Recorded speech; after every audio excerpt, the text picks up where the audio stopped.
Test, test.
Okay, I think I'm just about ready to go. Hey, Rust Rider. I know it's a bit try hard to build off stream, man. Okay, I thought about it, and I actually just needed the time to set this up. So the idea was I'd build in 45 minutes, and then I'd have time to actually put the stream up. I was actually going to deck build on stream, um, but the king ended up needing somebody to build with because I believe he was with Sanjay and Sanjay wasn't able to make it. Are you playing? I don't see you on here. But if you want, where is this? Oh yeah, no, don't worry. Um, Here's what I've got. It's so interesting. The so here's I'll start with my corp. We had like I was gonna play GameNet. There's so many good corps. There's SSO. I think is decent. I think this ETF is good. There's the GameNet, which is good. Mm, I think there's also like an asset spammy RP that you can probably play. Although I think, and I didn't actually realize this until a bit later on, but there is hacktivist meeting, so um, like the people playing hacktivist meeting are going to be pretty well set against asset spam. So I think that makes it a little bit weak, but that's just all matchup dependent. But yeah, I think there's an asset spammy RP that's decent. Um, what other corpses there? Oh, Earth Station. Earth Station is just a good ID. There's a lot of there's. I'm surprised that this actually came together, but there is a lot of advanceable ice um, synergy. So you got Masscom and Wall to Wall and can be good, I think. But yeah, I ended up choosing HB, choosing ETF because I think it's like a bit more resilient with money. If you get like siphoned or vamped, you can kind of build up from zero, which ETF can do better than anybody else, I think. And also, it's flexible in that if you want to rush, you can rush. One thing that we realized was that there's actually a lot of like shaper combo ability. So you can play like there's bookmark there to enable it. There's hyperdriver, and then there's DDoS, false echo, and medium. So you can do like sit back and DDoS false echo with SMCs and simul chips and stim hack. You can also just play like a stim hack magnum opus deck and sit on magnum opus. You can convert that money into vamp, and you can vamp the corp. So yeah, there's a lot of shaper combo ability. So I think like anytime I run into a shaper, it's gonna be rush as hard as you can, unless I want to go for like stack ice on R&D. But again, like if they're on like magnum opus uh, vamp, that's another threat, and like they might be porting account siphons. So like, I think just icing HQ and then rushing. But they also have indexing, so that's going to be difficult. Although with Jackson, you can kind of mess with indexing, so that might be a good play. Here's my runner.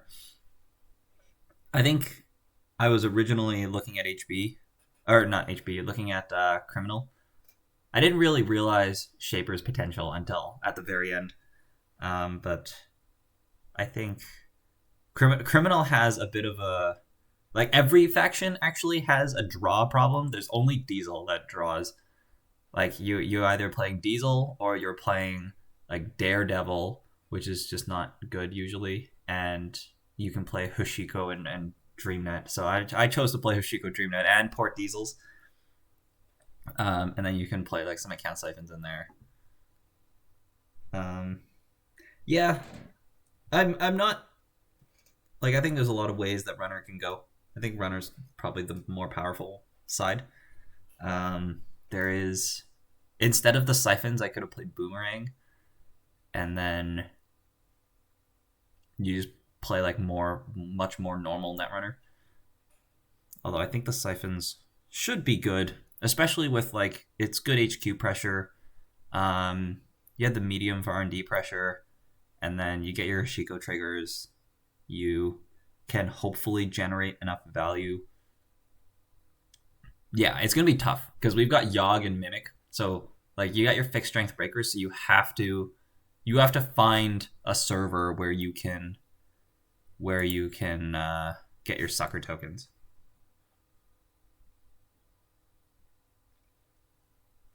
Yeah, the card pool is actually very like there's a lot of powerful cards in the card pool. Most of them just stem from the OG core set though. Yeah, this deck's gonna be risky because of that whole data sucker thing. Like you got to rely on. But the one thing that we did realize is that there's no in terms of corp ice. There's not really like good corp ice. Brandon is on the same decks because we again like Sanjay wasn't able to build with them, so we had to build together. Um, yeah, like there isn't good face check ice like Ichi and like you have to click through Ichi, but it's clickable at least. There's Engram Flush, and I think that's it. And then there's Crick if you want to count that, but there's no like big face check ice. So I guess there's like Roto Turret, but I doubt people are gonna play Roto Turret because there's Parasite, right? So I think a lot of it's going to be like pressuring the ice and then blowing it up, which I think works well in this card pool, just because like the corp ice is not good, so you can like data sucker Parasite, and as long as you can get it set up, it should be good. Yeah. We chose to go Keiko instead of Grimoire. Oh, I think Grimoire actually gives you 2 MU as well, doesn't it? But yeah, I think it does.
All right. So first round we play against MB Kelly. Let's see what they are on. Table 4. Go to tournament. Table 4. Corp. Casual. Okay. Then we have to load our decks in.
Yeah. This is rough. Just don't, if he doesn't have Siphon, okay, he does have Siphon. Oh, we have the Rashida in the remote. So this is actually kind of okay. Because if he clears tags here... Oh, he has Citadel. Okay. That's pretty good for him. Okay, this is fine. So we can fire Rashida. We can draw Jackson. We did not draw Jackson.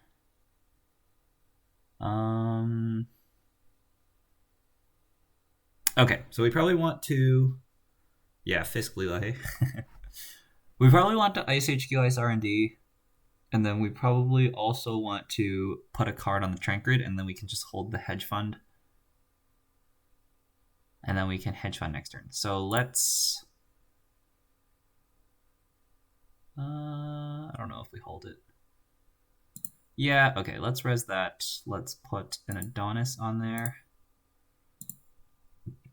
I think we definitely Ice HQ. We can just risk the R&D. Is that bad? And then we hedge fund. If we hedge fund, we can res... Oh, actually, we can res both anyways. Okay, we're going to tier R&D.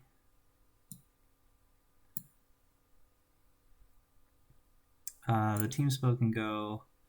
There's an agenda in the bin. Throwing an agenda out was not that great of an idea now.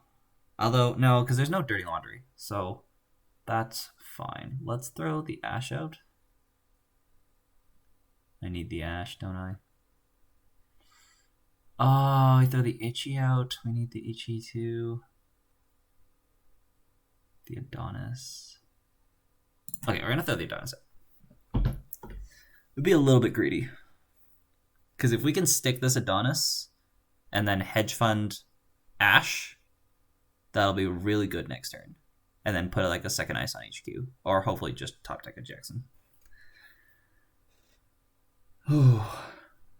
Okay, that's good for us. So now we can res this. We can whiff on the Jackson draw.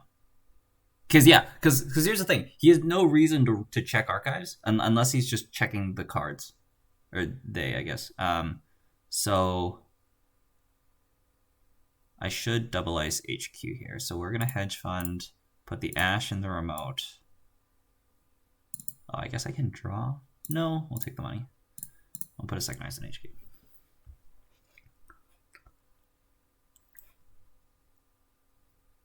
So next turn, we really need to draw this Jackson.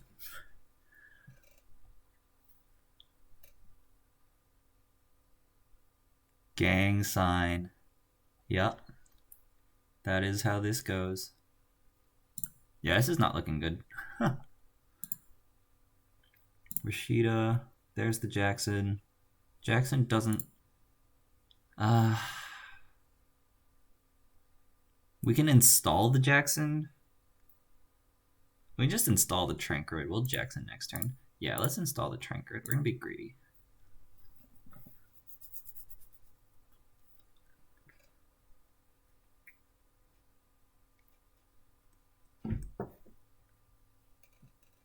Sneak door. Yep. That's expected. Oh no.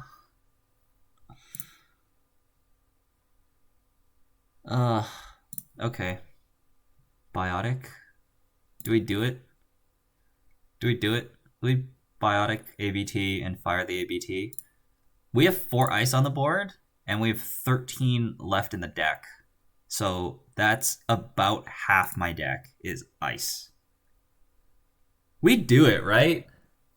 That's how far behind we are. I even get a Trankrid trigger.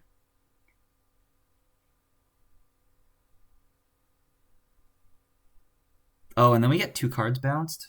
Oh, because they'll probably bounce. They'll bounce 1 off the ABT score, and then they'll maybe steal an agenda. So I have to draw with the Trankrid.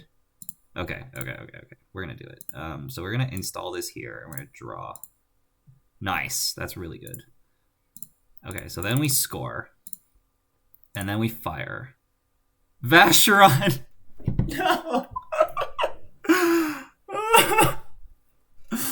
Vashron Enigma Tiso? Come on. Okay. Wait, are these revealed? You mean install and no, they're not. Okay. So we gotta install the Enigma on archives. Because that's just good anyways. And then they'll probably like open an R&D. Oh, they're gonna rip the Vashron out of HQ anyways. Oh noes.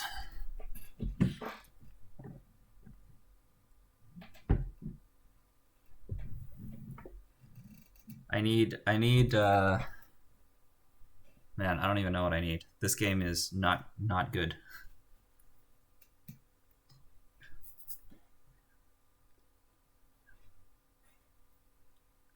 Oh, they have 2 bounces now. They just bounce both HQ ice. And then we get siphoned? That's not actually that bad.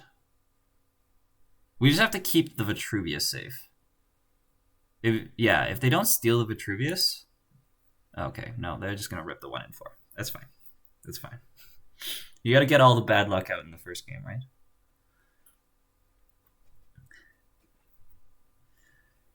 Oh... That was just a single poke, too. They were probably going to siphon afterwards. Now they check the top card of R&D. Yeah.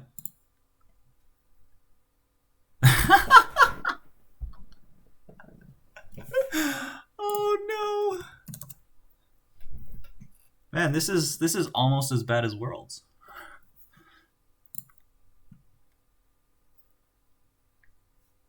This is 4, 5, 6 agendas. Punished for not swapping Vashron. Yeah. Okay. So we have 3 turns to win. And this is not happening, right?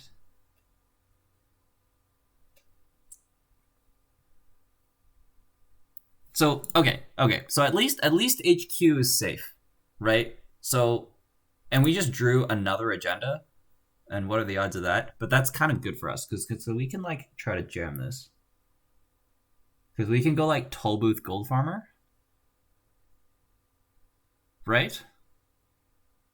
So we go, like, install in the remote. Yeah, no, this can maybe be doable. So we go Tollbooth. Oh, not that one. We go Tollbooth. And then Gold Farmer. And we just leave the centrals open. And then hope they don't have indexing. And if they do, we just hope they whiff.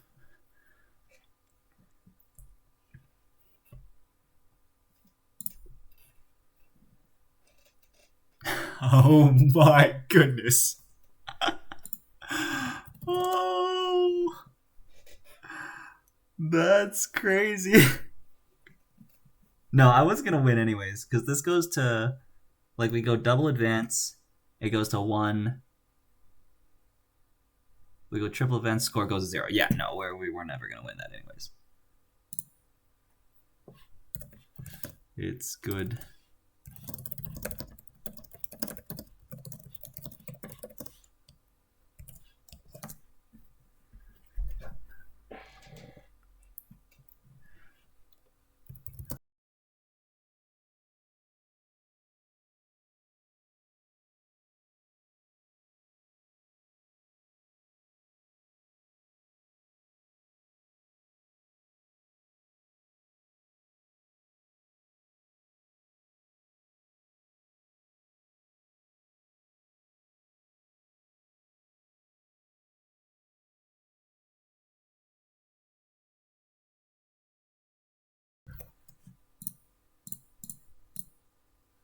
We are playing Hoshiko. Yeah, let's see if we can get some good face checks here. Because I think there's not good face check ice, so we can just kind of run at them. Oh, they're playing ETF as well. Okay. Both account siphons in the opening hand, they're mulliganing. If they have the ice on HQ, then... Oh, man, do I keep this?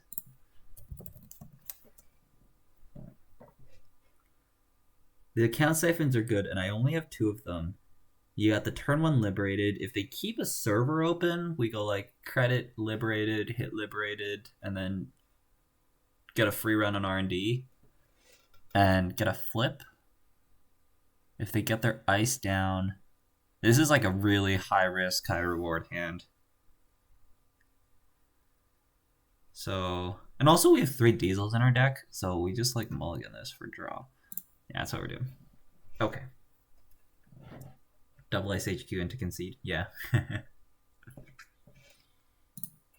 Against Anarch, you do that. It depends. My runner deck might have been coherent. It's a genuine disaster. Okay. Oh no.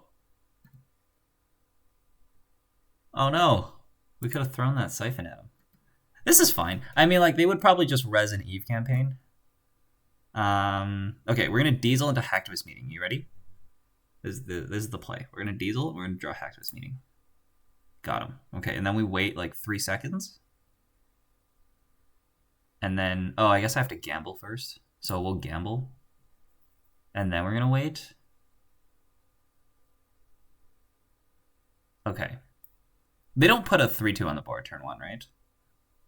No, they don't do that. So we play the Hacktivist.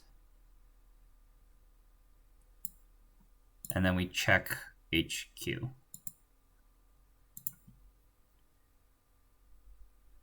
Fine.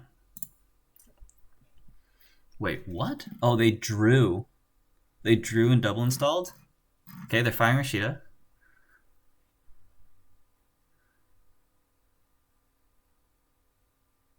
Which is fine. Like, I'll happily not check given them Rashida fire and a Hacktivist trigger. They do with Jackson, but I think this is pretty annoying. We have both Corroders in hand. But again, there's no damage. Oh, and they could, like, port snares. Okay, now I actually think there might be an agenda on the board. I should probably check these. Oh, we've got the Career Fair liberated as well. So let's just gamble. And we're going to check these. Cybernetics Court. I didn't even know that was legal. Okay. Let's check the other card.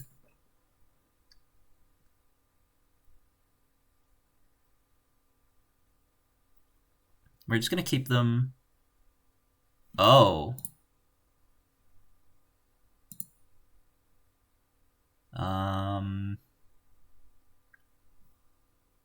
Fine.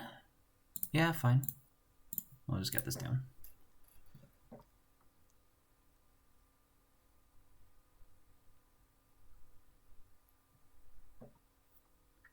Oh, because you can do something like Biotic ABT with Jackson on the board. Draw Ice R&D and Hedge Fund. And we've got a Parasite. Okay, so I think I kind of want to poke here. So let's run HQ. We're not rezzing. Get a free access. Take an ABT. Nice. Pick up the DDoS, which is also nice. We're just gonna hit the liberated then. I do want to get the corroder down, although I'm like, if I don't install a program, then Ichi's blank. So that's pretty good. They're gonna Biotic out an agenda here. Another ABT. Oh, and they're gonna get the Cybernetics course rezzed without the Hacktivist Meeting. So that's fine. So that tells us server 1 is not it's not a 3-2 at least. We drew our Faust. Again, like, I don't want to install a program until I have to. But I think we're good to keep poking. So let's keep doing that. Shipment from Mirror Morph. Okay.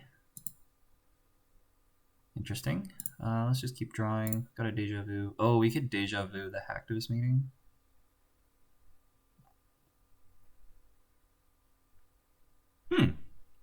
I could Deja Vu the Hacktivist Meeting. That's probably not bad.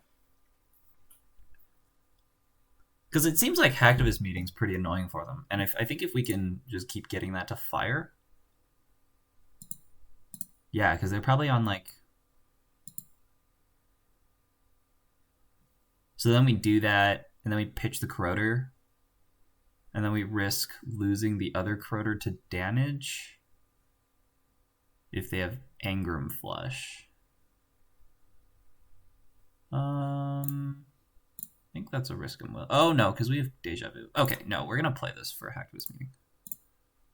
Oh, I guess.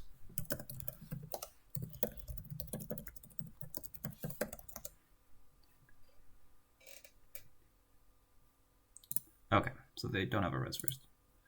Okay. Yeah, we have 3 Deja Vus. We can afford to do that. We're just gonna keep getting Hoshiko draws. Get us our drug dealer draws for now. Installing 2 cards. Like, again, I think I can just run that. Like, what is this? Right? Like, it's Wall Static.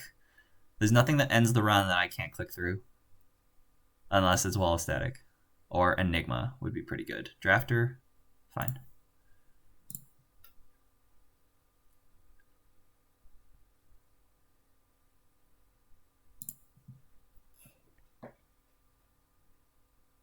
Okay, we're picking up the face down card. We're gonna install Jackson Howard. Yeah, that's pretty good for him. Agenda? Rashida?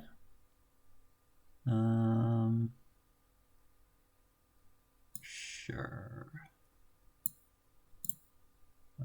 Do we pressure the Jackson? I think we do. This is getting slow now. If we run the Jackson, yeah, we need to draw through our deck. That's the problem. Oh. If we run the Jackson, we pay 3, we gain 4 off the Liberated.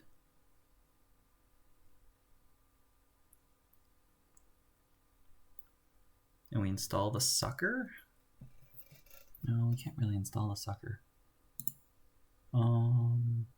Yeah, we're gonna run the Jackson.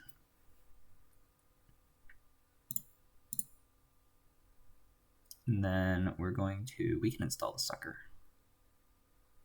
And then if it gets HE'd, it gets HE'd. Because otherwise they don't res HE, we'll just force a 5 credit res, it's fine.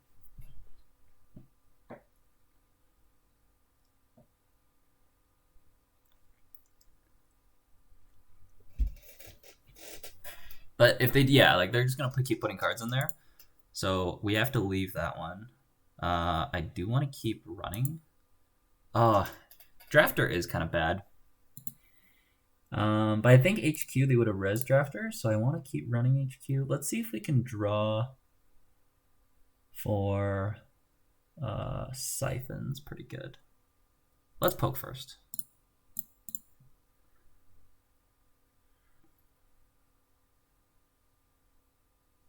Let's pop up window. Nice. I can Parasite that. We'll just lose a credit. Shipment from Miramorph. Install Parasite. Run 2 more times. Get Data Sucker counters. Yeah.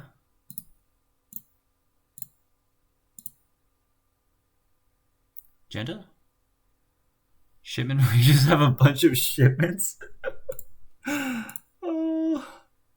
I mean, I'll go again. It's a free Sucker token, if anything. So, and a 1 and 3 for a new card. Because now we can like Deja Vu for Parasite, or we could just draw another Parasite. Because let's see, if we get into 2 Parasite territory, then we can start Deja Vuing for 2. Draw, install, advance. Okay, so there's no NGO fronts. So this is an agenda or it's Ghost Branch.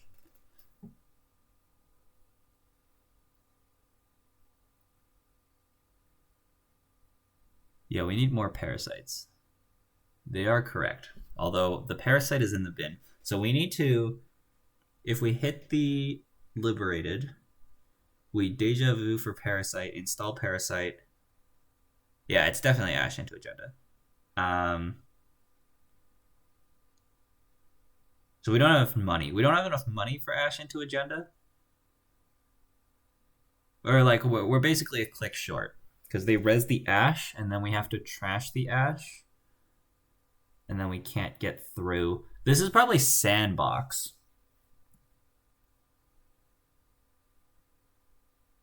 But if they score, like we just get free runs on each queue. So that's actually kind of just fine. Oh, we could Faust it, can we? Oh yeah, we can Faust it.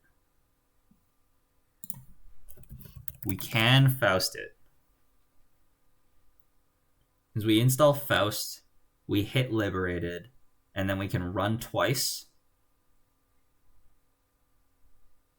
And we'll have to pitch 2 cards to use Faust, which will be the Hacktivist meeting. We have 2 Yogs and we have 2 DDoSes. So it's going to be one of those on the second run.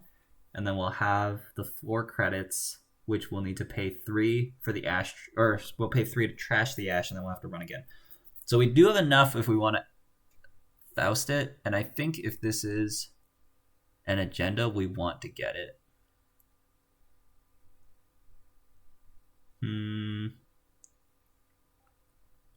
So what would we pitch? We'd pitch the Hacktivist for sure. And what code gates do they play? What code gates do I play? Pop-up window, Enigma, and Turing.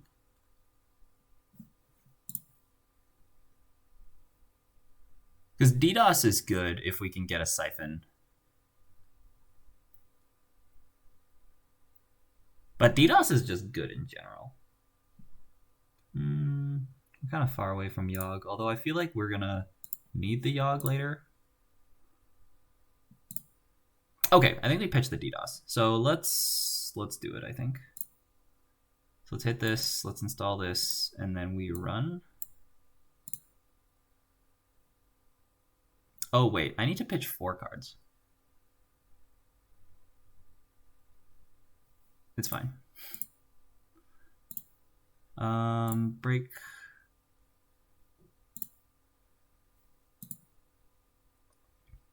Yeah, this is costing me a lot. Okay, it's fine. I've committed. We're gonna pitch this. We're gonna continue because I can pitch the Corroder. That means we have to deja vu it back, which will be, or maybe we just don't use the Corroder. There's no Ash Res, which is excellent. There's a Vacheron, which is excellent, and it's a Sansan. Oh, we're so good. It wasn't Ash. Okay, no Ash is really, really, really good for us. I think we want. Do we want an HQ run? No, we just draw here. Okay, DreamNet's good. Draw so we don't get Sea Scorched. They're gonna pay 6 to res Sansan. Oh, because they wanted to top deck into an agenda because they had no agendas in hand. That's what happened there. And then they drew a card, click 1, took a credit, and put a card in the remote. So if there is an agenda, it's in the remote. If there is an agenda, it's in the remote. We can Parasite it now. Otherwise, we can just run. See, the thing is, I think no matter what, they would have installed a card in the remote. That's what you should do. So based off that, I don't think it's a card. It's an agenda in the remote. So we're going to... Can we DreamNet Daily Cast? DreamNet, run, credit. No, we're credit short.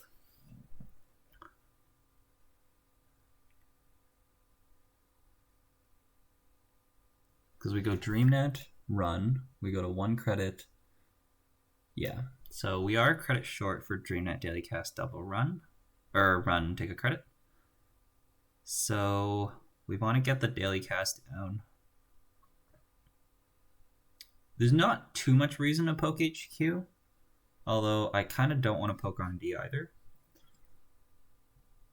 So we might just chill this turn. Yeah, we're just going to chill this turn. Let's draw a card. Let's... Oh, I guess I could have clicked for 2 and installed this. It's also fine.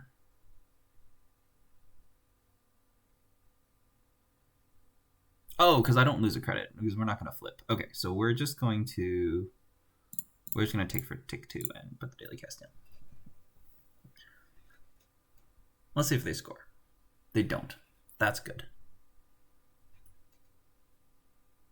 Card new remote is probably not an agenda unless they're just drawing dead cards and they think that installing it on the board is safer than HQ, which it probably is, but they also don't want to overwrite the card in server 6. So the only way that these are agendas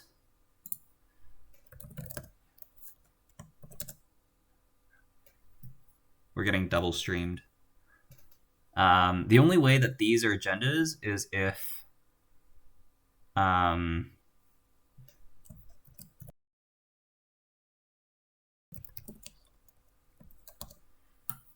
is if the card in server 6 is a Vacheron. Because what happened last turn was they went draw. We have an agenda in hand. Let's put the agenda behind the ice remote. And then now they don't want to overwrite the card in the ice remote. So these are agendas out here. I don't have a reason not to check these, I think. Because I'm not doing too much else. And I think I'm fine not doing anything. So... And like, if it's Rashida, we'll trash a Rashida. So this is a fine run. That's a Jackson. Okay. Jackson's good for them. They're going to res the Jackson. Trankrid? That makes sense. Okay, so server 6 is not an agenda. So they're going to try to top deck an agenda. We have a Parasite in hand now, so that's really good for us. So if we can sit for another turn. So you just get a free poke on HQ, and then we'll call it a day. And then next turn we're going to flip, we're going to go to 3, we're going to gain 2, we're going to go to 5.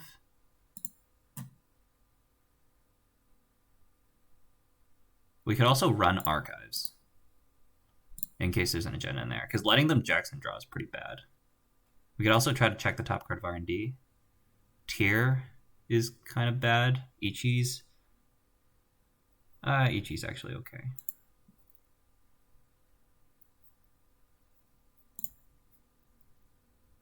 We're going to take an HQ run. We're going to take the counter. Yeah, it's fine. We're doing that for the data sucker counter. So we're at 3 sucker counters, so we can Parasite down the drafter. Oh, they have Cybernetics Court. That's actually good for me, in a sense, because they can't discard here. So I actually, like, they're going to discard 1. And then I can either run Archives or I can just run the Jackson. And then we just, like, run HQ 3 times. Oh, we have an Imp as well. Imp is unnecessary at this point.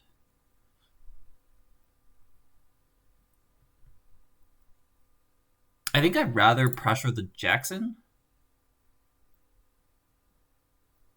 Just because they're going to shuffle anyways. It's like, unless they have, like, server 6 is also a Jackson, which is the only case where they'd let me trash it. But if there's no agenda in here, I want to get the Jackson gone. So we're going to run the Jackson.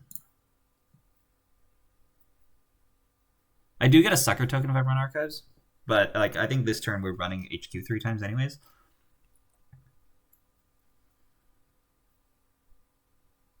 Okay. They shuffle Jackson, pop-up window, and 1 unseen card. So then we just spam HQ. And we get some sick rips. Eve Campaign's fine. Caduceus. It's also fine. So if we run again, we have to pitch 2 cards. The Imp can... Oh, the Imp is good, I guess. I could have made the HQ play this turn. Or the server 6 play. Where I Parasite the Drafter and then I Imp down the Sansan. Although if it's Ash in there, then I can't do that. But I could have ran again. So that could have been a click 1 thing. The reason I'm saying the imp can go is because it's a virus I can deja vu, and I also don't think I'll need it unless I imp like a Vacheron. The hacktivist meeting can go. The medium, no, we can like go R&D next turn if we don't find anything here. So yeah, okay, so we're gonna go HQ again. Get a Tucker. Adonis is fine. Okay, so the hacktivist can go, and I want to say the imp can go, and then we can just throw the Yogg out, honestly. Because what, like they're gonna ice R&D next turn? No, because we go install medium, run R&D. That's next turn.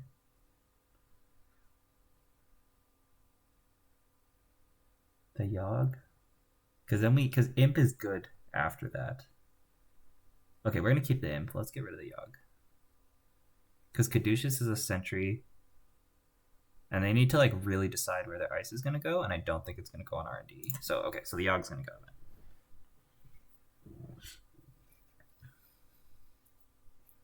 I could have also just ran R&D there, because since we're gonna discard cards anyways, just feed it to Yogg or feed it to Faust.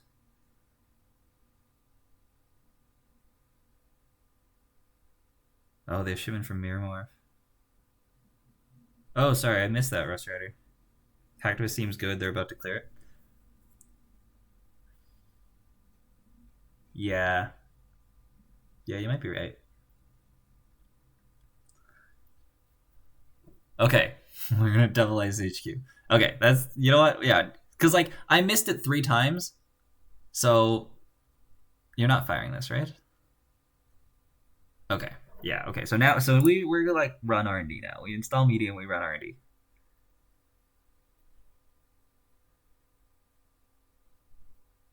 Because I can't parasite. It has to be a res dice. Yeah, so we just keep the parasite in hand, and like if this is an end the run, then we'll just parasite and run again, and then we can just parasite for the rest of the game.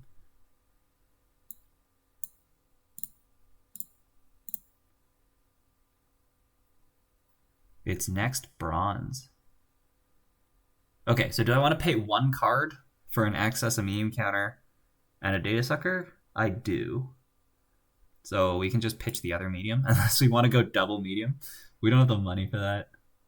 Yeah, I know. Okay, so let's do that. Let's pitch this medium. And then we're going to get an access. It's a drafter, which is awkward. I could imp it, technically. I could leave the next bronze, actually. And we could imp the drafter. Because we install imp and then we run back and then we just pitch the Streamnet. Or we or we parasite. Or we parasite the next bronze. We let them keep the drafter. The drafter is awkward for them because they have to spend a click to install it, which means they can't score, which is good. But giving them ice is just not good. Because we have to break everything once with the Faust, and it costs 2 cards.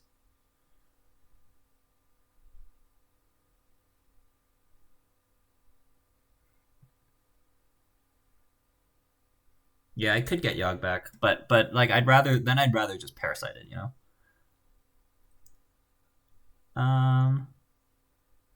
Imp.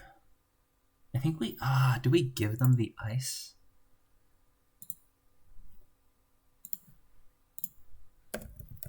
Do we give them the ice? That's the question.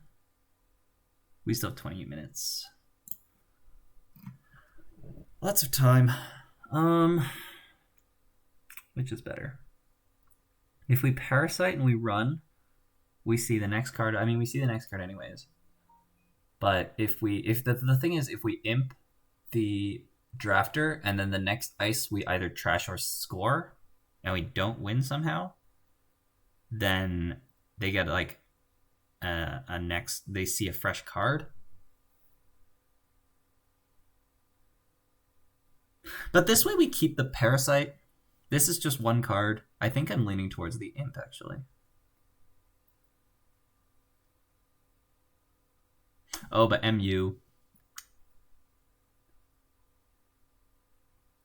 Because if we put the Imp down, then we can't Parasite. Okay, no, so we're just going to Parasite. We're just going to keep that one MU for Parasite.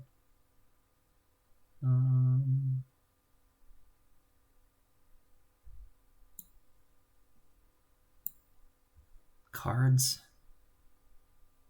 Yeah, it's fine.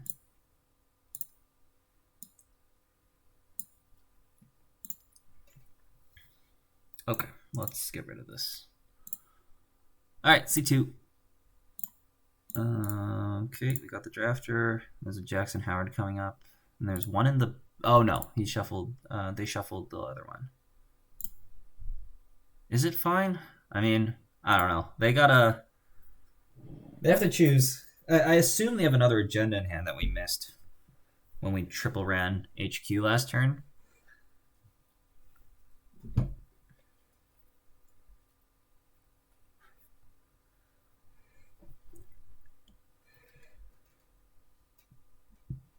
So they have to choose between scoring or icing R&D. That's a difficult choice. The right one's probably ice R&D. What are other 3-2 in the pool this time? ABT and Vitruvius, yeah. It's good. There's a lot. You have ABT, Vitruvius, and Mega Pre, and Vacheron. You can port Sansan. You got Biotic Infection. Yeah. And we haven't seen any of it. So, like, we've only seen ABTs, so we don't actually know what the rest of their agendas are.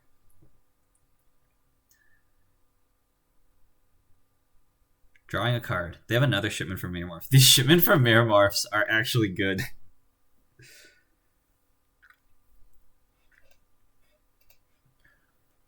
So that's the Jackson, because they just drew the Jackson. So they're going to go Jackson New Remote. They're going to put a card in their Sansan server, and then they're going to ice R&D, and they're okay, and they're just going to draw 2 cards. Fine. Oh, we just top decked a Parasite. That's so good. They were expecting to get Hacktivist when they res the Jackson. We just top decked a Parasite. That's amazing. So now we can run R&D. It's probably the drafter, and then we can pay 2 cards for the drafter, which is the... And then we can Parasite the drafter, and then we can run again. We're going to access a ton of cards here. Ooh, we could actually even install the Imp. Oh, we can't install the Imp, because they have a Jackson. But if they pay 3... Okay, yeah, if they pay 3 for this drafter, that's just good for us. So let's start by running R&D.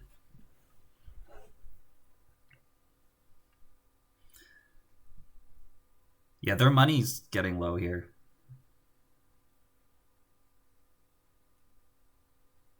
I could also, like, Oh, they're not rezzing. Yeah, I was thinking, like, at some point, if I decide to pivot, I can just run their remote, and then, like, I can just, like, imp down the Sansan, and if I imp down the Sansan, they don't really have anything.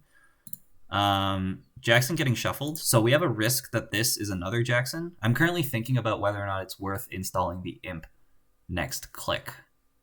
Let's access first, I guess. Siphon. I forgot that was even in the deck. Okay, good game. Ooh. Remote could be Vash, so they score with Biotic. That's true. That is very true. That is why they weren't rezzing. That's probably a good read. Yeah, I would have, like, if I didn't win this click, I would have had to sit back and think about it for a bit.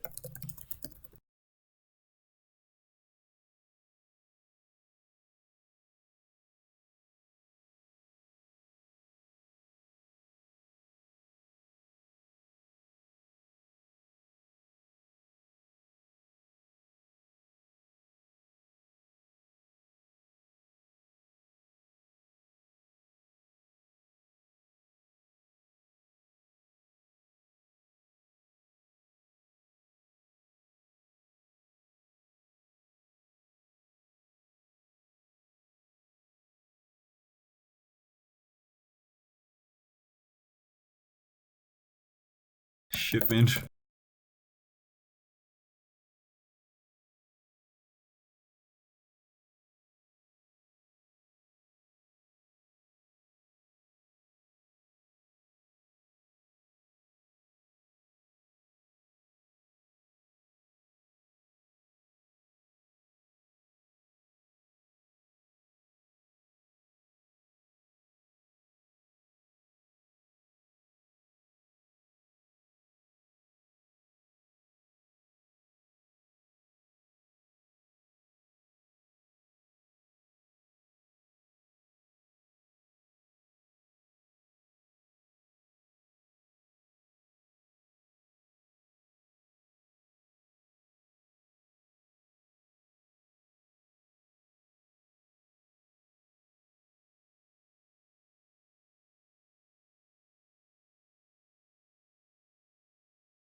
Mulled because too high risk, you ice HQ.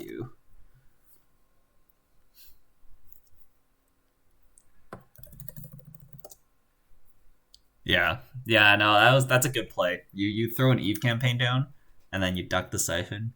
That's why Eve is better than Adonis for that purpose.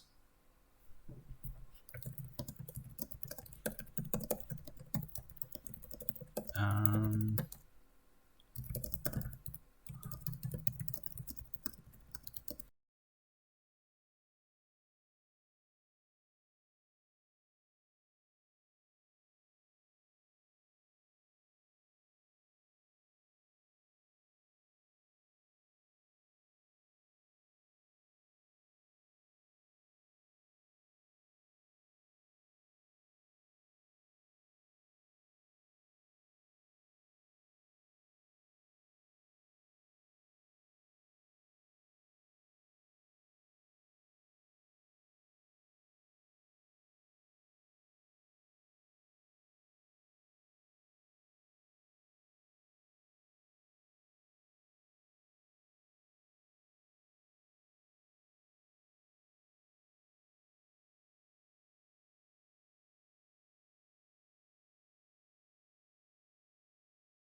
Oh wait, was I muted for most of this? Oh, that's awkward. I don't know when, but I think I muted myself at some point. But yeah, yeah. Thanks you guys for dropping by, and have a good night. I know it's late over there. Oh yeah, I have a key that's attached to it. Okay, it's fine. Yeah, I will be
Okay, we're back.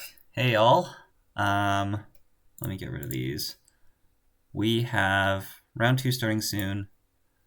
I don't know what standings is looking like, but I have been kind of following up on what kind of decks are floating about. Um, so yeah, looking forward to playing against them.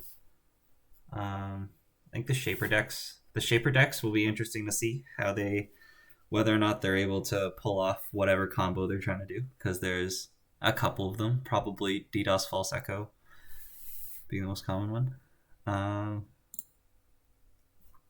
Yeah. Looks like we're waiting for one more table.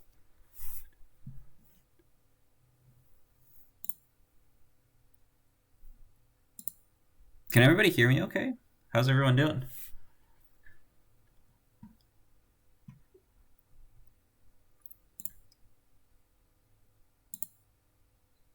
I should probably pull up chat in a different window here. Yeah. For those who didn't catch it, I split round one. Is that in here? Yeah, it is. Yeah. So we had a runner split with MB Kelly round one. Corp game was just very, very bad start. Had agendas just flying out of servers. Had a single ice start against Leela. So put it on HQ. I think it lived for a turn, and then agenda snipe off top of R&D, get bounced back, get siphoned, and then put more ice up, get sneak doored, and then we fired off like an ABT with a 13 out of 28 for ice left in R&D, and 13 out of 28 gave us an Enigma and a Vacheron, and something else that I think it was like a team sponsorship. So we so we threw an agenda, we threw a Vacheron into the bin, and from there it just was not good. And they're also playing like gang sign Leela. So how do I feel about my lists after round one?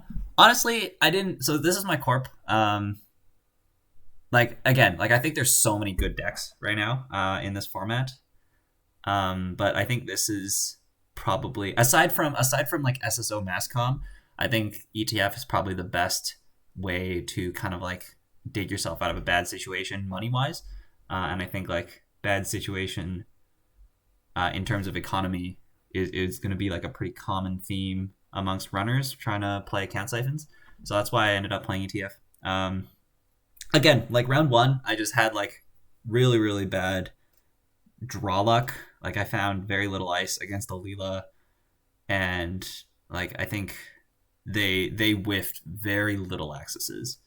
So I think that would just like chalk down to like pretty bad luck. But yeah, like I think I like this list a lot. I think when it gets a decent draw, especially with the 3 Jacksons, like in that game, I was digging for Jacksons, and I had 3 agendas in hand on like turn 2, and then I overdrew on turn 2 because they fisked, and I had 9 cards in hand, and I had 8 cards, and then Mando into 9 cards, and I think none of them were ice. So then actually there was 1 ice, so then I ended up installing 3 cards, and then I pitched an agenda thinking that I was going to draw into a Jackson later, and then I did, but when I did, it was like a click 2 draw, so I only had 1 click left to install this Jackson, and I didn't have any room to discard cards. So I would be like Jacksoning back the 1 agenda that was in there, and I had 3 other agendas in hand. And at that time, they didn't have the sneak door. So I was like, I'm just going to hold the Jackson in hand for a turn. And then I was going to hold the Jackson in hand for a turn, and then try to like Jackson, draw 4 next turn, pitch some, and then shuffle 3 back. And then they slam the sneak door, run HQ, and just trash the Jackson out of HQ. And then they run back and steal a Vacheron. So it was like really bad. And then that's the turn where I was like, okay, well, we lost to Jackson. Like I have no other play than YOLO Biotic ABT, and then the ABT wasn't enough either. Yeah, and then when I scored the ABT, they get like a gang sign trigger, so there were 2 accesses, or there were 2 Leela bounces because picked an agenda out of HQ off the gang sign as well. So and then they double bounced the HQ ice, and then I was like, okay, I'm gonna get Siphon this turn. I had one more agenda in hand, and they ran HQ click 1 and sniped the 1 and 4 for the agenda before siphoning. So yeah, that was a pretty big slaughter. 1 Sand, 2 Biotic. I hope to recycle the fast advance pieces with Jackson or scored 1 agenda normally in a remote. Honestly, I'm expecting to play more remote game. Like, I think with 17 ice, you should be able to, like, you know, play pretty classic ETF with, like, you get a Trankard in there, you get a Adonis in there, you go through 1 Adonis, and then you score, like, a 3-2 in your server. Should be pretty safe. Like, yeah, like, I think Sand Biotic is more, like, later. I'm definitely not trying to fast advance all my agendas. And yeah, I really like that. Just like having the 1 Sand, because especially with 2 Steam sponsorships, if it gets trashed, you can like Biotic an agenda and then reinstall it if the money is there. You lost mine to ABT. Hitting 2 agendas is not a great feeling, but a valuable lesson learned. Yeah, you gotta line it up. Like I didn't even realize this, although it's in the deck, is that if you have a Jackson on the board, like you know, ABT's a free fire, and those were good days. So I got the 1x tier in there for I'm sure Jason will be happy. Here's my runner. My runner game was decent. I feel like I played it a little slow, but I think in the end it worked out, so maybe it was fine. I never found a Keiko that game, so MU got close to tight at the end.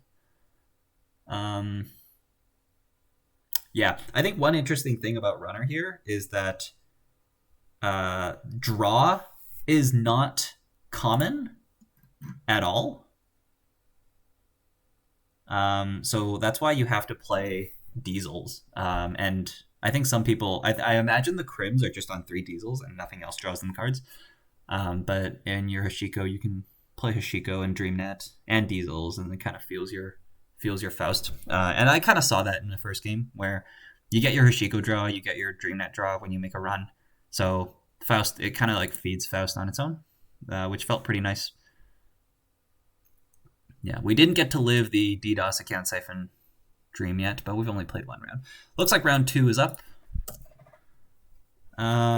We are against Adol, and we are corping first. That is table 6.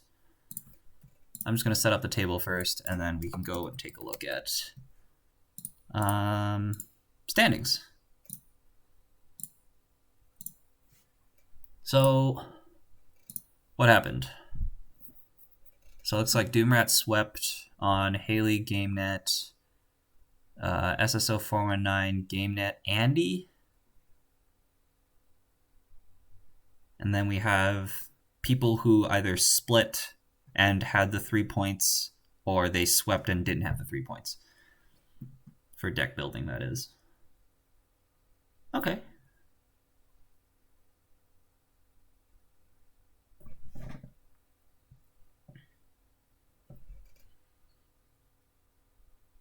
Yeah, can't really tell too much right now, so just win the round, see what happens.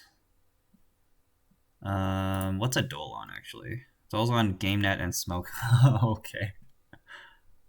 We're playing against Smoke? So we're looking at... Wait, why is this so large? Oh no. Did this reset somehow? No. Where's noise?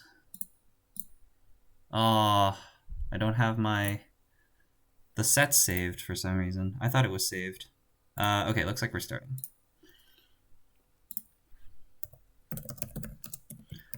Okay, I'm not actually too familiar with what Smoke has. I know that there's StimHack, and I know that there's Afterimage, but I'm not actually sure what stealth pieces there are. I guess the one thing that I should search for is Cold Read. Is that legal? I don't think martial law is legal. So I wonder what's going on. 5 ice as ETF. Really, Deck? I keep a 5 ice hand as ETF. I think I used to. I used to keep this. Is this that bad? We have pop-up window. We have gold farmer. We can set up and just like gain money while we set up. Like if we go gold farmer pop-up window turn 1. But then double turring's awkward. Okay, we'll mulligan. That's... I don't know about that. Okay, I mean, we can, like... We put tier on HQ. Are we playing Siphon Smoke? This is awkward, too, now. We could just Jackson. Jackson, draw 2. Yeah, okay, we're just gonna Jackson, draw 2. We can hedge fund and eat the Siphon, which is a bad idea. We could draw 2 again. We could draw 1. We could draw 1. No, draw 1's bad. Draw 1's bad because we just get siphoned. We can put the ice down and hope we don't get siphoned.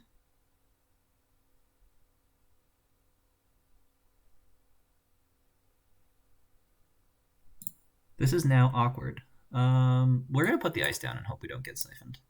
I think we pitch the Vacheron. Then we'll just Jackson it back if we have to. It's a bad Jackson, but we do what we gotta do, I guess. Modded for Anacamp, nice. Yep. Is Shaper gonna do the no run turn 1? If that's what happens, this will be really good. R&D's fine. Just don't run Archives or the Jackson. Good. Okay. That means we can start the turn. Sansan. Sansan's good. Okay, so we draw 2, we play 2 cards, and we pitch something is the turn. Tollbooth is good. Tollbooth probably goes on our remote. We'll put the Itchy on R&D. And then we'll probably just hedge fund here. And we'll pitch. Do we need this team sponsorship? Probably. I think we want to keep the Vitruvius just because we can try to score. Although we want the Rashida. Okay, no, so we're just going to pitch the Vitruvius. So the reason here is we're going to... Next turn's probably Trankrid, Rashida, Tollbooth, and then we'll probably Rashida into another agenda. So that's why we can throw the agenda out.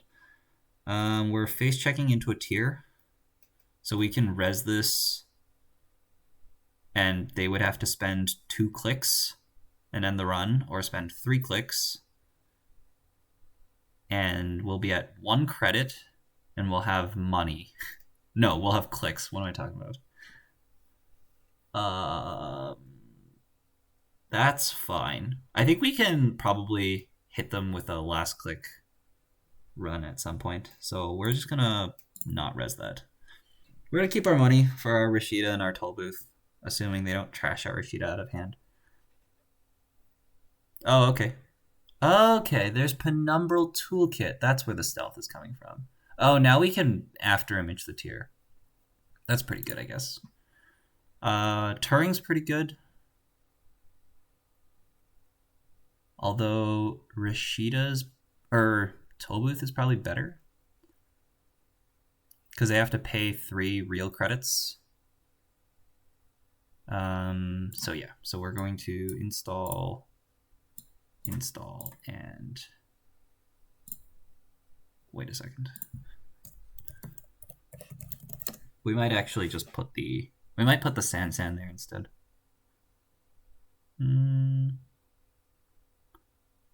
Or we put the team sponsorship in a new remote. I think we put the Sansan there. Yeah, I think that's better. We put the Sansan there. Because I think the Like the problem is that they're both regions, so I can't put the Trank Grid and the Sansan there. They have Mantle and Net Ready Eyes. Okay, I guess this is actually decent. Stealth. Stealth turns out to be decent, but we get the Rashida. If we draw an ABT here, I think we just win because we res Sansan, we score ABT, and then we can like shuffle the agendas back. And I guess if there's more than one agenda, that's bad. But I think if we get an ABT here, which we didn't, that's very disappointing. Very disappointing. Oh, I could Jackson draw for it. There's no reason to though. Let's Rashida again. So we can go Ash, Rashida, Turing. If we want to throw a Trank Grid into a remote, we can. Although I think this is just better. So let's do that. Ash, Rashida, Turing. So this looks like an agenda. We have to keep in mind that he probably doesn't know what our agenda suite is. Although he's seen the Sansan, so we can probably guess Vitruvius ABT.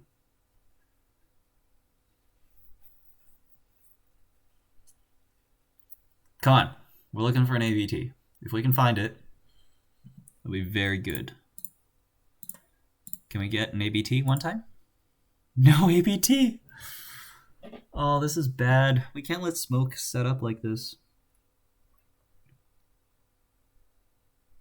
That's actually bad.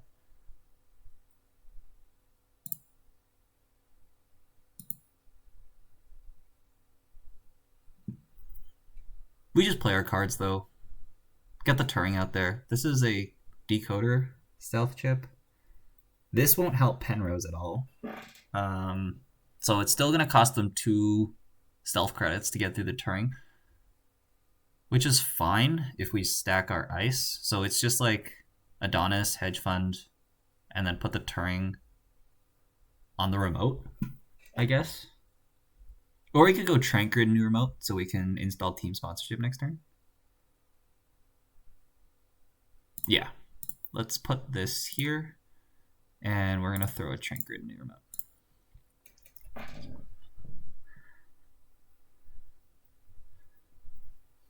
Yeah.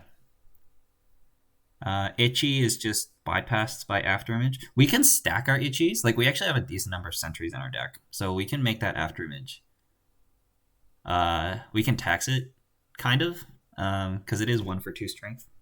And it boosts to Itchy for 1 credit. So if we put like another Itchy on HQ, then HQ gets pretty locked up with Itchy into tier.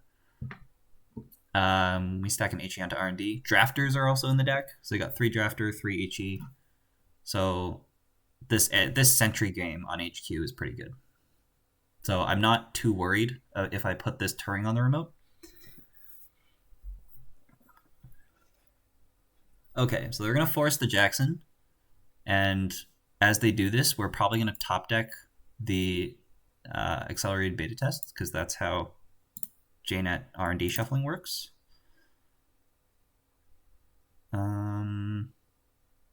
I might even take the Hedge Fund here. I guess Rashida's fine. Rashida's an installable, which we want to have there for drafters and team sponsorship. But 1 there is fine. Yeah, so we'll put the Rashida back. Oh, they're probably clearing this so that they can indexing. That's probably what's happening next turn. Okay, let's res this. We're going to top deck ABT. Oh, that's good.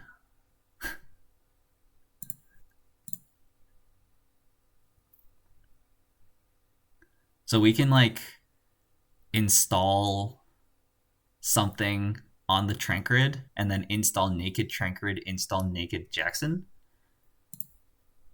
to mess with this indexing if we want.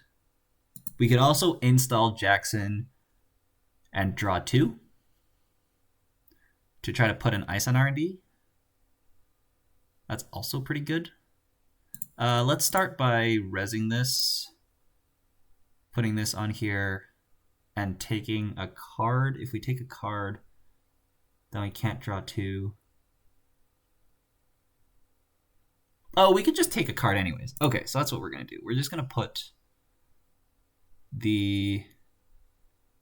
I think they might run this. So we're going to put this here. And we're going to draw. Pop-up windows. Fine. So let's put a pop-up there and a Jackson new remote.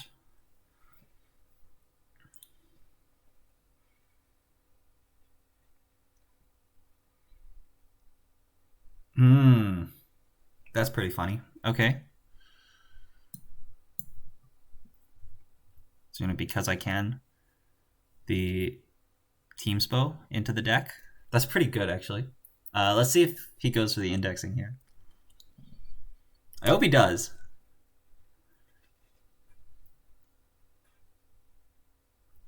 Then we can shuffle it with Jackson. Although, like, all 9 agendas are in R&D right now. We're stim hacking? HQ. What? Okay, so there is... So he thinks that there's Vacherons in here, which there very well could be. Which is why... Because that's the only reason I'm not scoring on this Sansan, right? Because he knows it's Sansan. This just gets broken for free, so there's no reason to res it. We're going to wait until we can stack 2 sentries. Let's see what he wants to spend his stim hack money on.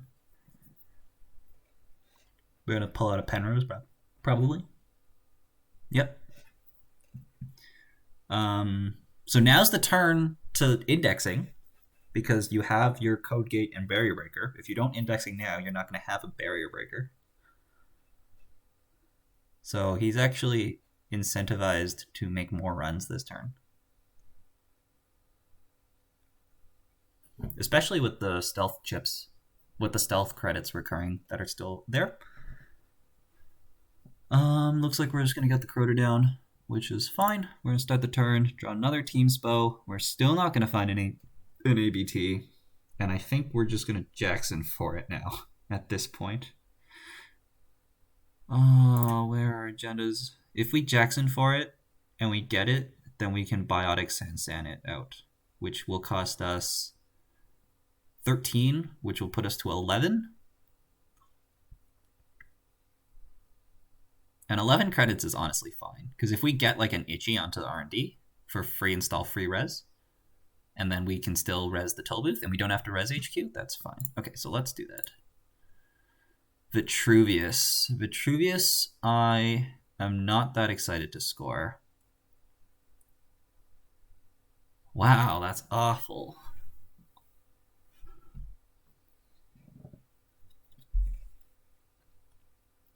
Do I spend 13 credits to score Vitruvius and get a Sansan rest? I also lose my Adonis. So we just like install Teamspos, I think. And we'll just sit with the Vitruvius in hand. And if they want to like run for 1 and 5s on HQ, they can. I could also draw again, which I probably shouldn't. So let's throw the Trank Grid out there, because we don't need to double Teamspo. Or do we? No, we don't. So let's...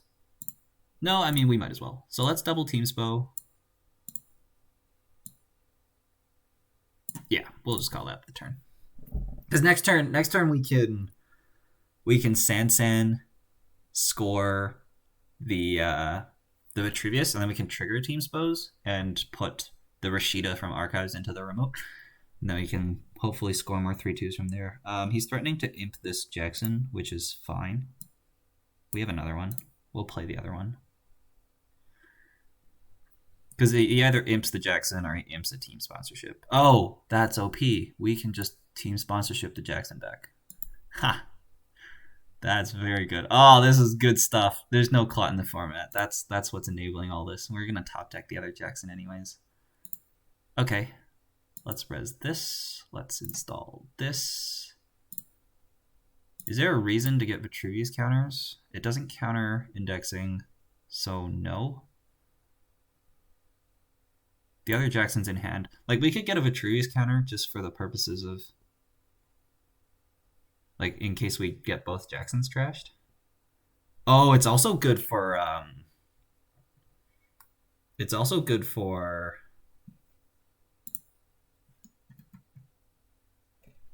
Oh, I haven't been able to watch chat for this.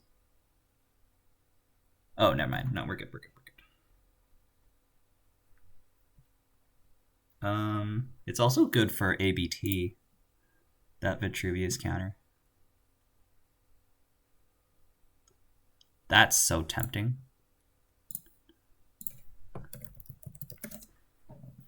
That is so tempting. To Biotic for a Vitruvius counter. Because then we can fire ABTs. And if I have one Vitruvius counter, that's good enough.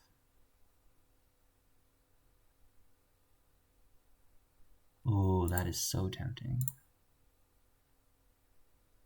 Because we're definitely installing Rashida Jackson with these team sponsorships, which is honestly like just good enough to win the game. We'll keep the double biotics because we can double biotic Vacheron. So yeah, we'll keep the double biotics. Let's res both of these. Let's score. Let's put this in server 2 and put this in a new remote. So if he wants to indexing, he has to go deal with that Jackson again.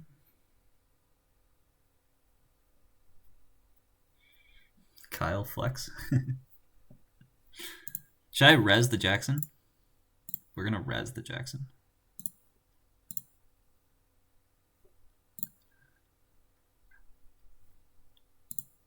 Okay, here's the indexing. Pop-up window is just good. And then he has to after image through the Ichi once with the bypass, and then the second time needs to be boost and break, and then that'll be one access. Unless he also has Maker's Eye, which I used to do that, so if that's the case, well done. Let's see if R&D... Yeah, it could boost each time, but that's more money. Because it's 1 to break 2 subs, right? But but you have to break 3 subs, so you have to pay 2. So you might as well just bypass it. Okay, 5 cards.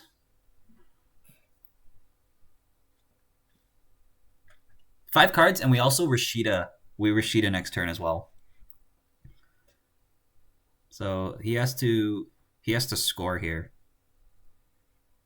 1 stealth for 2 strength. Yeah, so he would have to boost once, and then he'd have to break twice. Because you do have to break the 3rd sub with no link. I guess you don't have to, but you'll end up paying 1 anyways. So you're either paying 2 stealth or 1 stealth and 2 credits. Gamble, run, last click is a decent sign. I mean, they're running to see 1 card. The worst card for them, or for me, is Vacheron. Actually, since they gambled, that means there isn't another agenda here, right? I think that's what that means. It's ABT. That's good. Not Vacheron. Not Vacheron is good. We got Jackson in hand still. We're going to fire the Rashida. Right. Okay, so that was expected. Drafter can go on R&D here. Rashida can go in the remote. And then Trank Grid can go in a new remote. And then we can pitch the Adonis campaign is probably the turn. The Jackson's still fine in hand, I think. And then we're just like digging for... Yeah, okay, so let's do this, and do this. And we'll pitch the Adonis. Or we can probably pitch the Trank Grid, actually. The Adonis is... Actually, the Adonis is probably a waste of time. Money could be an issue. The Trank Grid will probably stay where it is. So...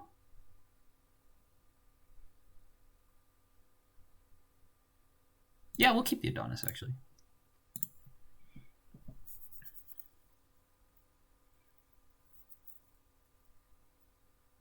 Drafter looks silly against eyes after image. Oh yeah, I actually forgot about eyes. I totally forgot about eyes. Are we running the remote here? We are. Okay. What are we? We're eyesing the corroder. Yeah, like until we show the drafter, I guess they won't eyes the after image. So maybe they'll run and we'll res, and they'll have to deal with it without the boosted strength one time, which might not be worth it on my end. Okay, so Turing cost them 2.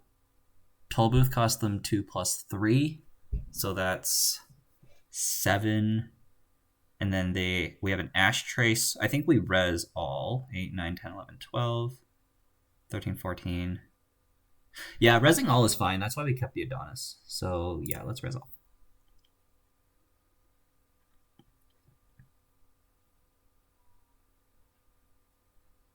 Because they have to get through all this. We'll do the math on the Ash Trace at the end. Because we're going to res regardless. And then we can... Yeah, I guess I did net -2 credits off the Turing res in terms of credit trading. Oh, okay. We're installing imp. That makes sense. Are we breaking the Tollbooth? Yep, okay. So we have 8 plus 5. Okay, so we're gonna res this for sure. Are we? Yeah, we are. So we res the Ash for sure.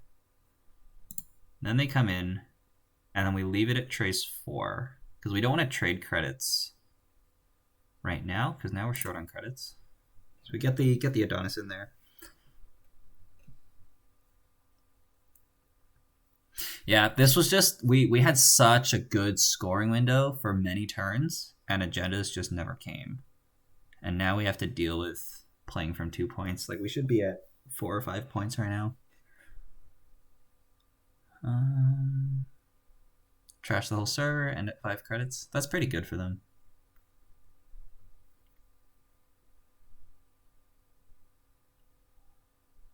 Draw. Okay. And we drew a Vacheron. What are the chances we jam this? 3, 4, 5, 0. The chances are 0. Otherwise, they rip it out of HQ. We could Jackson.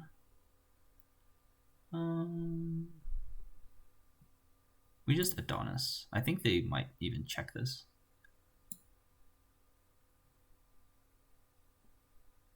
Yeah. We'll do the classic install credit ETF play.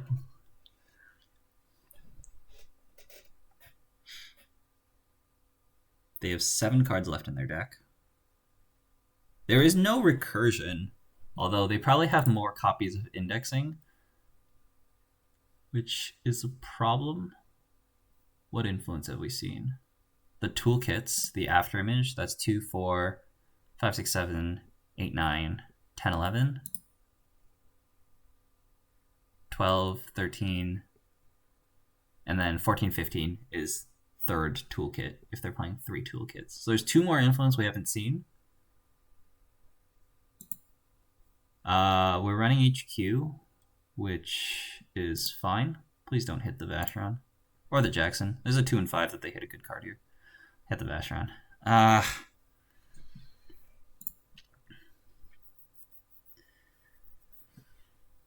That's bad. They have the imp for it as well. Oh, but they're thinking about whether or not server 2 is a Jackson.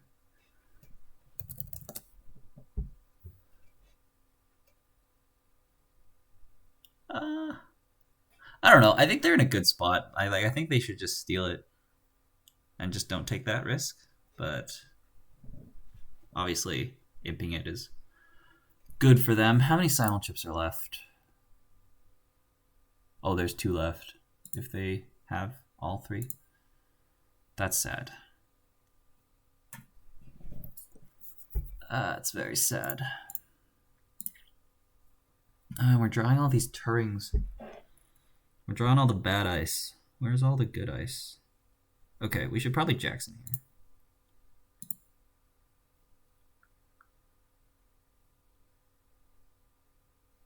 We install... I guess we don't have to Jackson. We should just install on the Trankrid and then click for money. And then we get to 10, and then we can res the tier, which is just a bad res.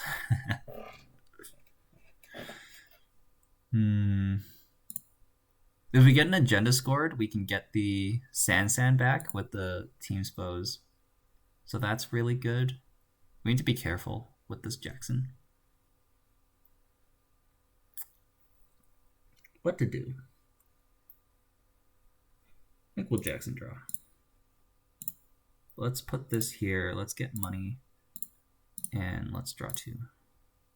Gold Farm is good. Ash is good.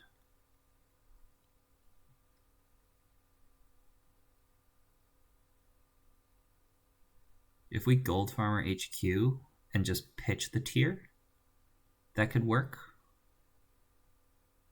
We'll just pretend like there's stuff in HQ. We could also just draw again. Drawing again is super risky, so let's do that. Let's pitch this, and let's put the Gold Farmer HQ. Okay, so now we can, if they run the Jackson, we'll have to shuffle back probably Jackson, Ash. Oh, they're going to simul-chip the Imp again. That's fine.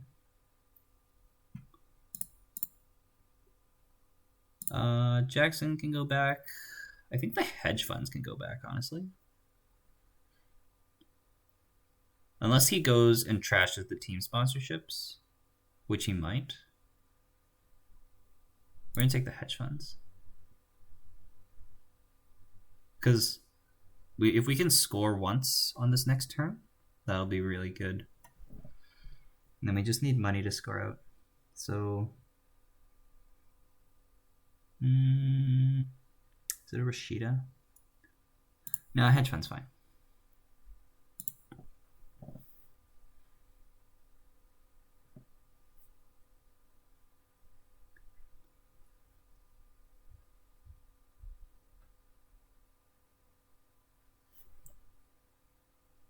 Wait, I moved the tier to the wrong spot? Uh-oh.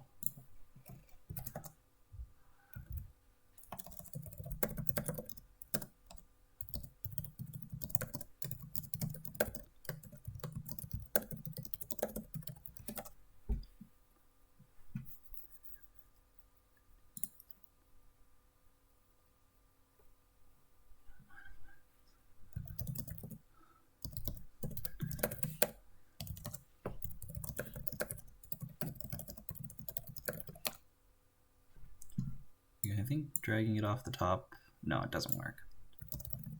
I need to open it.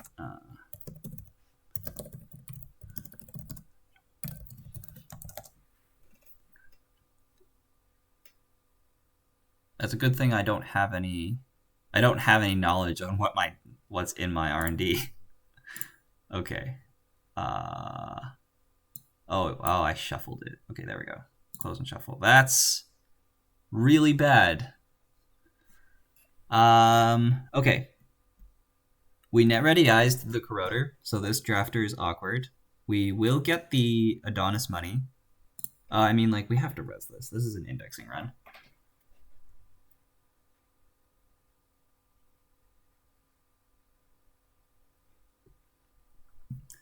Yeah, that was awkward. Okay. Afterimage, paying 2. Getting the pop-up window, gain 1, pay 1. And then you get to this, and you pay through it. Yeah, if he finds an agenda here that's not Vacheron, he just wins. That is very sad.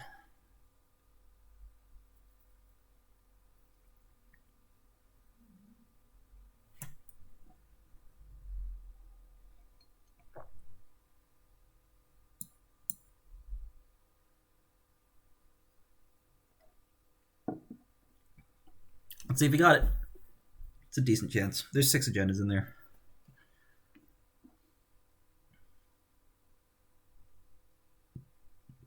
See, Kyle, honestly, I had so many turns with that Sansan in the remote, and I fired 2 Rashidas and found no agenda. Like, I find, like, it didn't even need to be an ABT. If I find an ABT, like I've got Jackson on the board, we fire that off and we try to get ice. And if I didn't have an ABT, like just scoring Vitruvius and just getting points is just bad. Like it's just really good for me, and I should totally be at like 4 or 5 points right now, at least, if not like just scored out. Yeah, like I by the time like I gave him so much time to set up, and I gave him so much time to set up just because my agendas were not being found, and then once the stim hack came on the Sansan, I mean, I still had a way out there. Like when he trashed the Sansan, and I like get 1 turn to get money, and then like biotic out an agenda, and then team sponsorship the Sansan back, that would have worked. But like again, didn't find an agenda to do that either. I'm not sure if Adol's making table 6. Great. Okay. Oh no, that's wait what? Oh.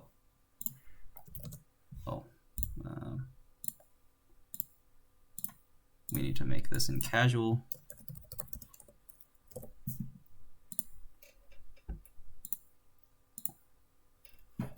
Okay. Oh yeah, and Vacheron snipe. I mean, I don't know. Like I had a tier there, and I never had something to replace that with. That's kind of the tier's fault that the Vacheron got hit. It was a 1 in 5, but like if the Jackson got hit, that would have been equally pretty bad.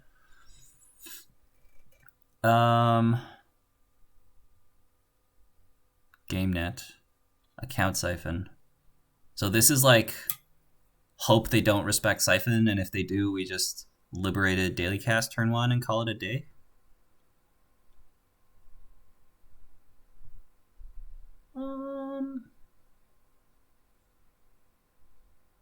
I think that's a fine start. We don't have career fair in this. We have 1. Hacktivist meeting is good. Although we could mulligan into a bunch of programs. We're going to keep this.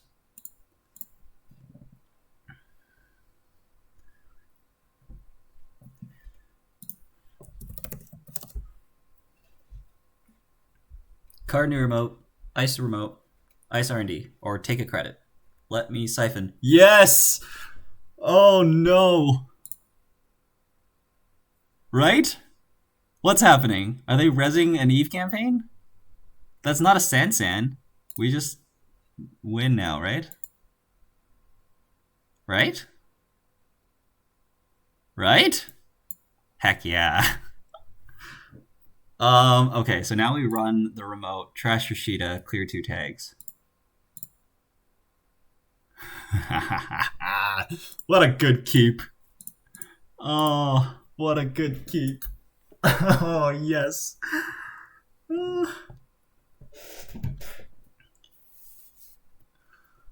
Oh, this is excellent. Okay, so now we can... Oh, we drew the DreamNet too.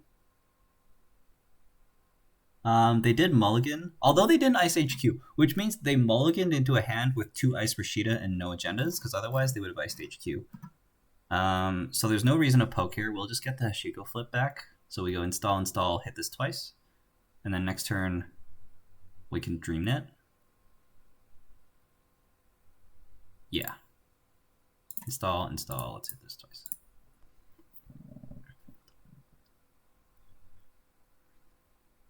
Siphon's a fair and balanced card. I don't know. Having to clear 2 tags is pretty annoying. That's basically... When you spend 2 clicks to clear 2 tags, you basically spent 4 credits, and like those 2 clicks are worth 2 credits at least, right? So you spend 6 credits clearing tags, so you basically just gain 4. So like if it lands, like in this case where it's just like an open HQ, diversion's actually better. Or wait, no, it's not, because diversion costs 2 clicks, so it costs that extra click.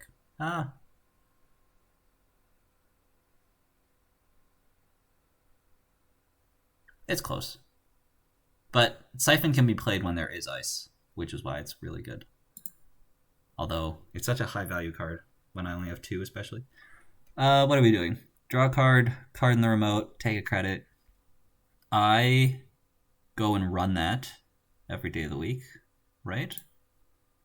Pop-up window is a punish? Oh no, pop-up window would have been rezzed. I could get snared, which is fine. Let's run it. Treasure Rashida. It's a gold farmer. That's fine. We can parasite that now. It's good to get that rezzed. We do want to install DreamNet and run HQ. Should we be greedy and go R&D instead? They have $1. If it's a pop-up window, that's pretty bad. Although again, like it just gets it rezzed. No, let's do it. Let's run R&D. Nice. NAPD Cordon. Is that fine? I have 1 imp in the deck. I have 1 imp. So when they play it, I think I just let them have this. It's not actively helping them. They can try to score, but yeah, this is fine. You can keep that. We'll get a flip here. So we'll just hit the Liberated. They see, like, because they have their GameNet, they definitely have pop-up windows. I actually built a version of GameNet. This was what I started with. So pop-up, toll booth. I think this is the best agenda suite. And then you got like closed accounts in there as well. Okay.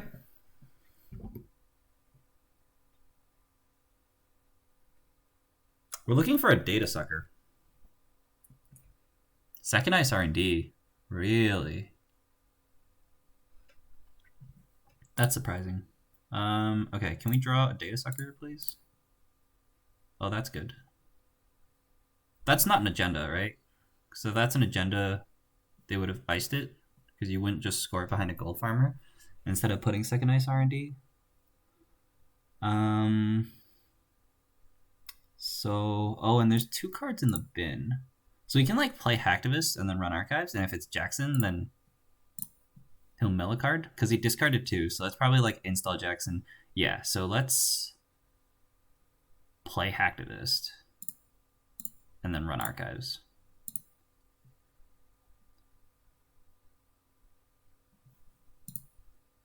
Data Ward and Melange Mining Corp. Data Ward. So we're playing Data Ravens as well. My Barrier Breaker's Corroder and Faust. That's awkward. Oh, we found the Parasite. We're so good.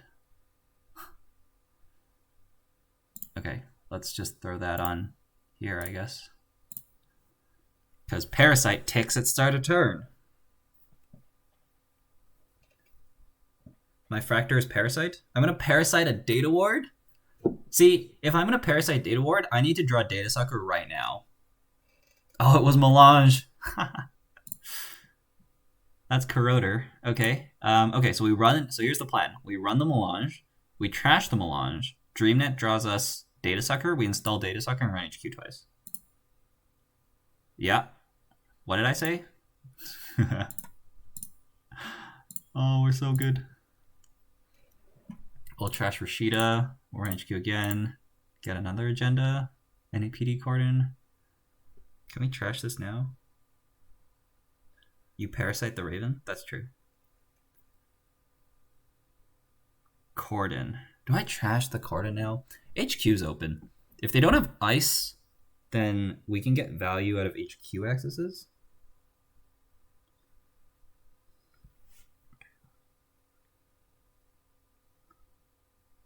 Do we trash the Cordon? $4. Yeah, I mean, what the heck do we need money for? Like, we're gonna lose all our money to something like breaking news, closed accounts, anyways. So we'll trash it. It cost them a card draw. They had to mandatory draw it. They're scoring breaking news. That's fine. That's good for us. because they just passed the turn. So we get Data Sucker DreamNet trigger, which is just excellent. Let's run now. Oh, we actually have enough to just install Yogg and run R&D. Get our breakers down. Yeah, let's at least make one run here on HQ. What's happening? Took 2 tags. Oh, yeah. Okay. Nice. Very skillful. Very, very skillful. So we go double gamble. We don't want to show the Yogg, although they should know, but, you know, they might not. So we should, and we want to keep the Liberated on the board, so we should double gamble and install Corroder. Yeah. And then next turn we can, like, because what, like, we're missing a Sentry Breaker, and, like, their Sentry is Data Raven, right? And F2P? F2P is fine. Icing HQ. Okay, so now we can... Oh, we top deck the medium as well! Oh. This is excellent. Okay, I think we want to Yogg and run HQ first, and then we'll medium next turn. So let's do that. This is awkward if it's F2P. It's pop-up window. I can break that. Pop-up window gains them 1, which is fine. We don't even need to parasite that. Cyberdeck's Trial. Ooh. They saw if you have Sandbox scored, it's a hedge fund. Someone did what? Put Cyberdeck's Trial in their deck? The natural enemy of Data Suckers.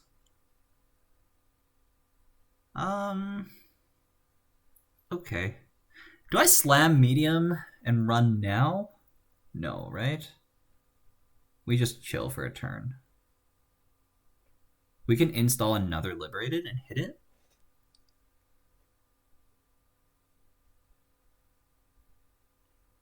We could also draw. If we slam the Liberated and hit it, we'll go to 12.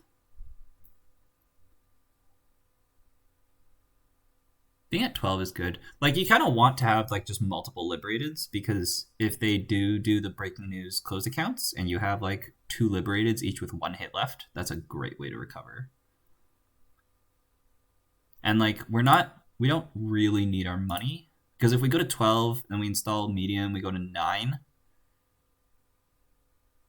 Like, what do we need our money for? To steal Bolognas? That's fair. We could even pressure for another turn. Yeah, I think I'm comfortable with this.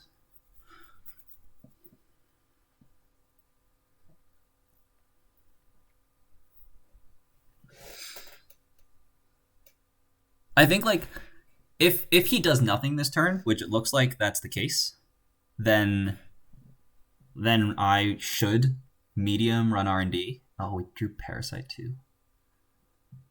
And if we do that, we go to 8 credits. So basically we have 3 credits to break into R&D. If we want to steal Bologna. But honestly, I could just, like, install, click this, run twice. Install, run. Also, if it's Data Raven, I'm just going to bounce and Parasite it, right?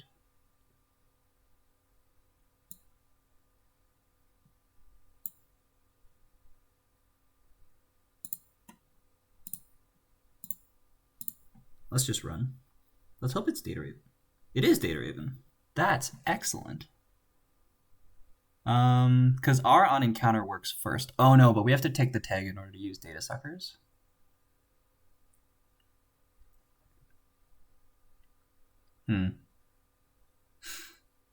So we can Parasite, run back, but we have to take the tag if we do that, and we would end the turn tagged, which is not good. So we'll just let that sit there. Because they have to like keep purging our data sucker, and right now with an open archives and a pop-up window in HQ, that's not good enough. So we'll just bounce. We don't want to give them a credit. I don't think CVS is in the format, but let's double check. Virus suite, ordering chaos. Yep. Okay. So we can run archives. We can get our DreamNet draw. We can get a sucker counter, and we can hit the liberated. Face down card is. Oh. Yeah, I'll take 3 points. Thank you.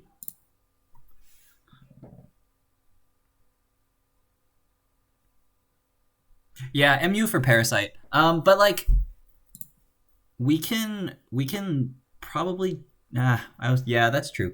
We could ditch the Corroder, but we should probably actually draw for our Keiko. But now that we're at 5 points, we could just YOLO, you know?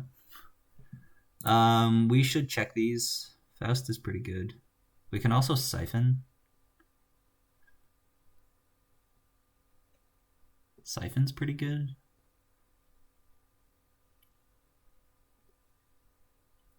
Do we Parasite this and then account Siphon, and then we can like Deja Vu Siphon for the rest of the game? I could have Deja Vu'd Siphon like many turns ago, hey. I didn't realize that. Parasite, Siphon, and then they get a thing through. So we probably have to run. Let's just Siphon. I mean, they gain 1. Like, we Siphon, and then we run the remote. And then, like, the best thing they can res is a Data Raven, and in that case, we'll just bounce. Because then they can't score, right?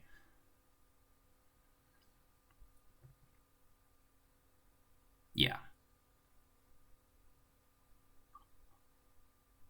Siphon.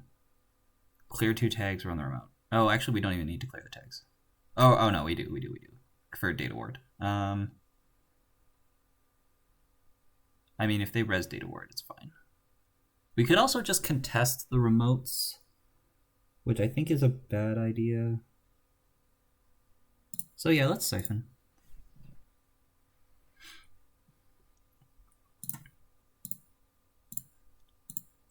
They gain 1. We'll Siphon. We don't need to clear these tags yet. So we'll run the Iced card. It is Data Ward. That's fine. This is fine. Like, this actually baits them to res. So then we'll pay 3. Oh, actually, we can just break this. Do we want to break this? No. We do not want to break that. And we just pitch the DreamNet. Oh, we didn't access. That was ideal, actually. Oh, well done. Well done.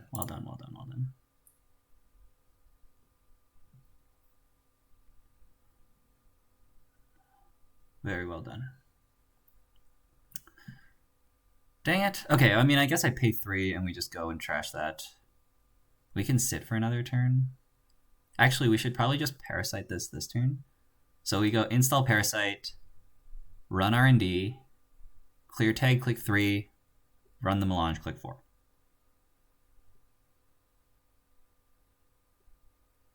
Yeah. Also, oh, I forgot about MU. Wait.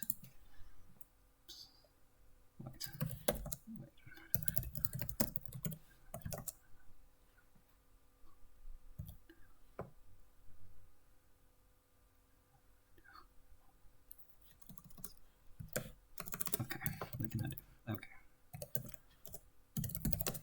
Okay, I forgot about MU again. That's embarrassing. The Corroder can go? Can the Corroder go? We need that Keiko so bad. We're drawing 2 cards a turn. How have we not found it?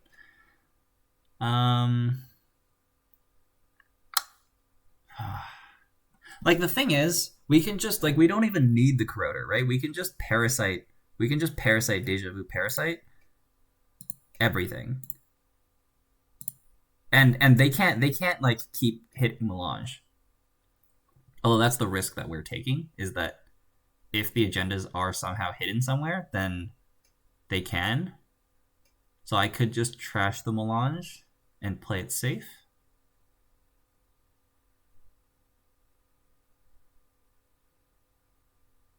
Or we don't trash it. We trash the Melange. Okay, we're gonna trash the Melange and play it safe.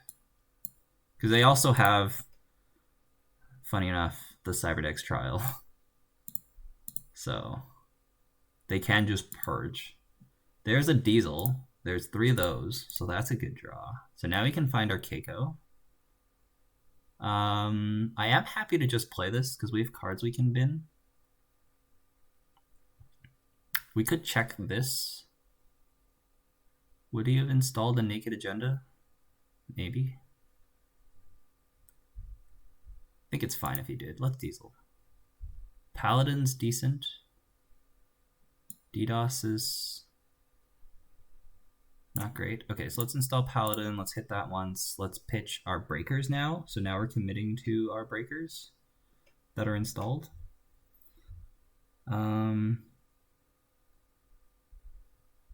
Do we need DDoS? What can we not break right now? Sentries? There's no sentry. Yeah, we don't need DDoS. He's not going to install enough ice for DDoS to be worth it. So we'll just pitch the DDoS. Or we can just pitch these 2 breakers. We pitch Yogg for sure, because that's going to stay there. And on the odd chance... No, it's fine. We pitch the Carter. We'll pitch the Carter.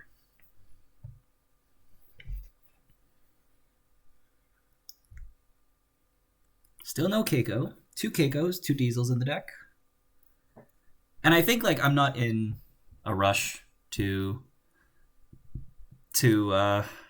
medium dig. Like I can just keep pressuring where there's holes. So this is a Data Raven. Is what's being threatened. We can force the Data Raven to be rezzed. Oh, we could like siphon and then... Actually, we could just siphon. Siphon's pretty good. To go like Deja Vu, Siphon. This is probably Rashida though. I kind of like forcing the Data Raven res. And then we just run... We can put him to 0. If we force the Data Raven res, he goes to 3. I think just Deja Vu Siphon's fine. Gets us a sucker token. It gets us our DreamNet draw. We don't get Harashiko draw next turn. But it sets him back.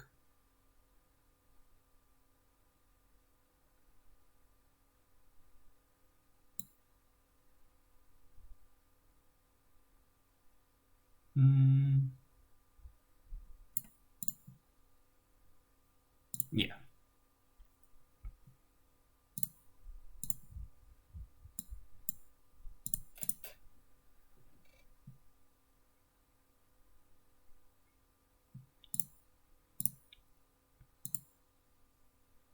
Nice. Okay, we found our Keiko. We'll clear 2 tags. We'll pitch the DDoS now. Actually, the DDoS is actually not bad. Because they can't res the Data Raven. Then we can get through this Data Ward. Double Sucker is pretty good, so we can pitch the Faust. We have 2 Fausts, right?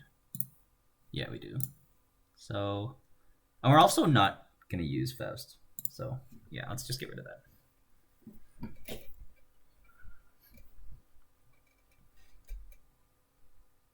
He does have 3 to score, and it wasn't a Rashida. So he could score. Jackson Naked. Fine.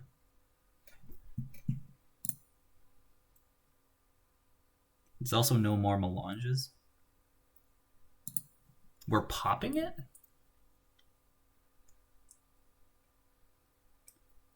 Okay, popping it's pretty surprising. Yeah,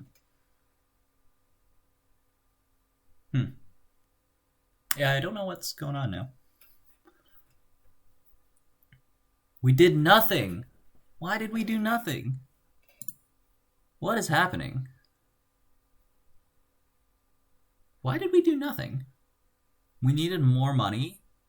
So we're shuffling back more money and we're going to try to hedge fund next turn. That's what's happening. So we go Keiko, Data Sucker, Run Archives.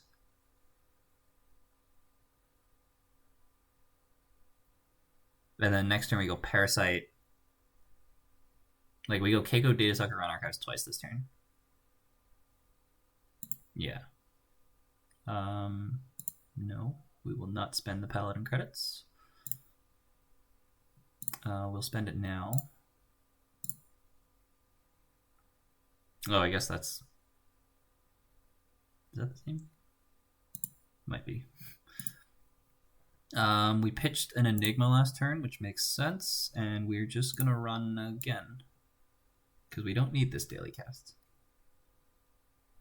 For now. We'll just farm a counter. We're not gonna run HQ, don't give him a credit. I expect him to have a hedge fund here.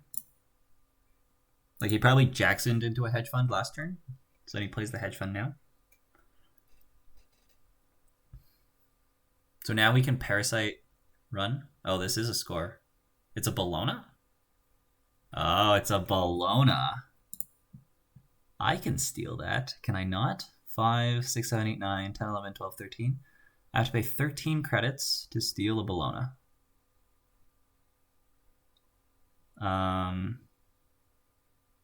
Wait, what? We can't res Data Raven. What is happening? What is this? This is Ghost Branch? This is the ultimate Ghost Branch bluff? What am I missing? I'm not missing anything. There's no Data Raven. We're at 3 credits. And this costs me... this adds 8 to it, so it's 13. Or no, it's 12. Yeah, it's 12. No, it's 13. It's 13. I've played NAPD Court in Bologna before. So we win, right? We just hit this, we run.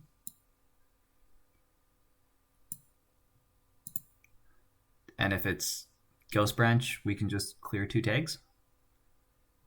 Gold Farmer. So now we can just bounce. Or I can pay through. If I pay 4, no, I just bounce. We just bounce and Parasite this.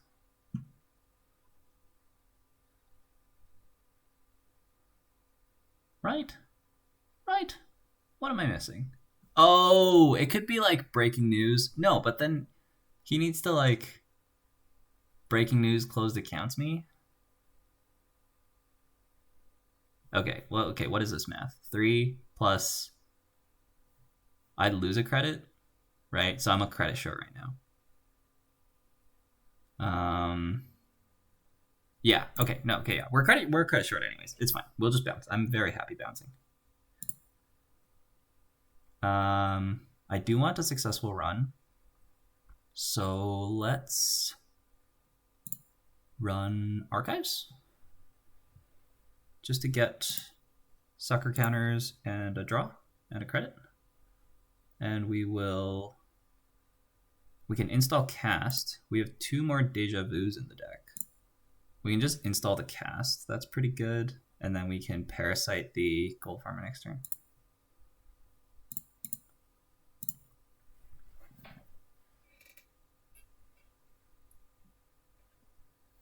This needs to be breaking news into take a credit and play closed accounts. I think that's the only way that they can possibly get back in this game. But we've got the board to deal with that. Another card in there. Okay, so we're gonna Jackson it now. We are going to Jackson it now.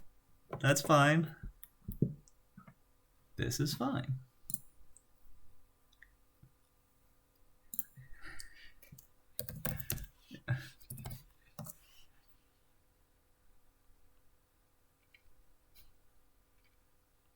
Oh man, my corp just not pulling it through.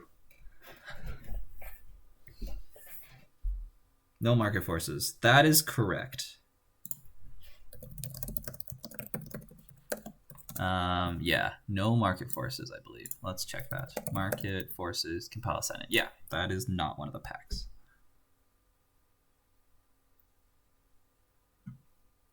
Okay. Yeah, I think we had very good control of that. Like at any time, if I get a window, like there, obviously, like there's an agenda there, but like after this turn, where he spends a turn doing nothing and shuffling the agenda back, we just like he knows I have the parasite as well. That's probably why he conceded. So yeah, like we just parasite the Data Raven and then we run R&D next turn. Honestly, this runner deck is performing stronger than I would have thought. And I'm actually just like I lived off this DreamNet and Hoshiko ID until halfway through the deck where my diesels before my diesels showed up. Breaking news, Market Forces Double Scorch. Yes. That's very good. That is very good.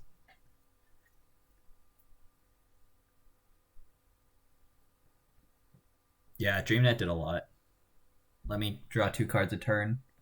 Get the Hoshiko credit back.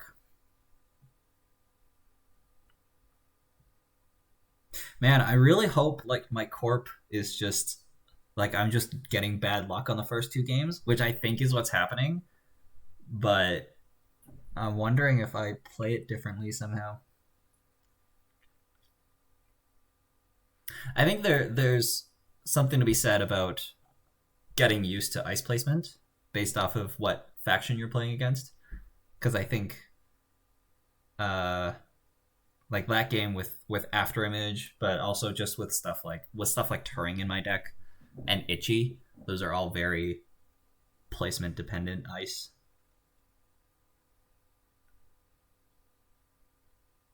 Yeah. The team sponsorships were good, and I only have 2 of them, but I only had room for 2 of them. I kind of knew that would be the case when I built the deck.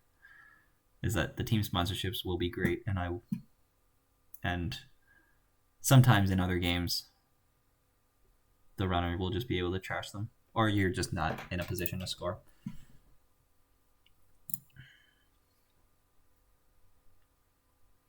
Okay. I'm gonna take a break. What time? What's our time at? Oh, actually, next round is just in 5 minutes. So yeah, I'll just be back in 5.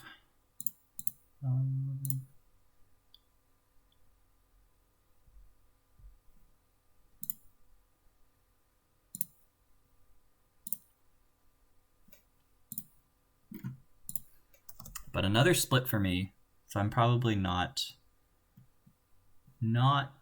too high up there. If we're doing 4 rounds, I'll probably need to sweep 2 rounds here, which I think is possible.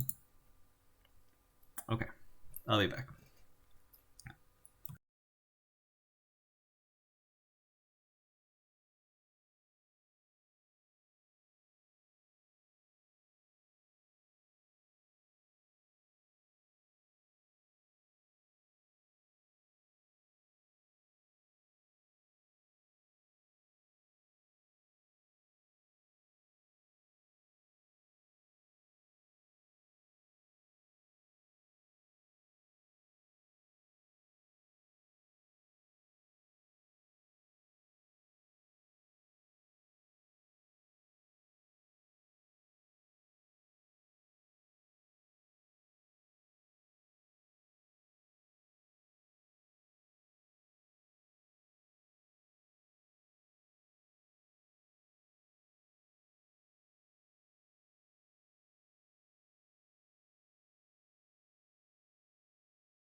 What's up, Cody? I haven't seen you in a while. How's it going, man?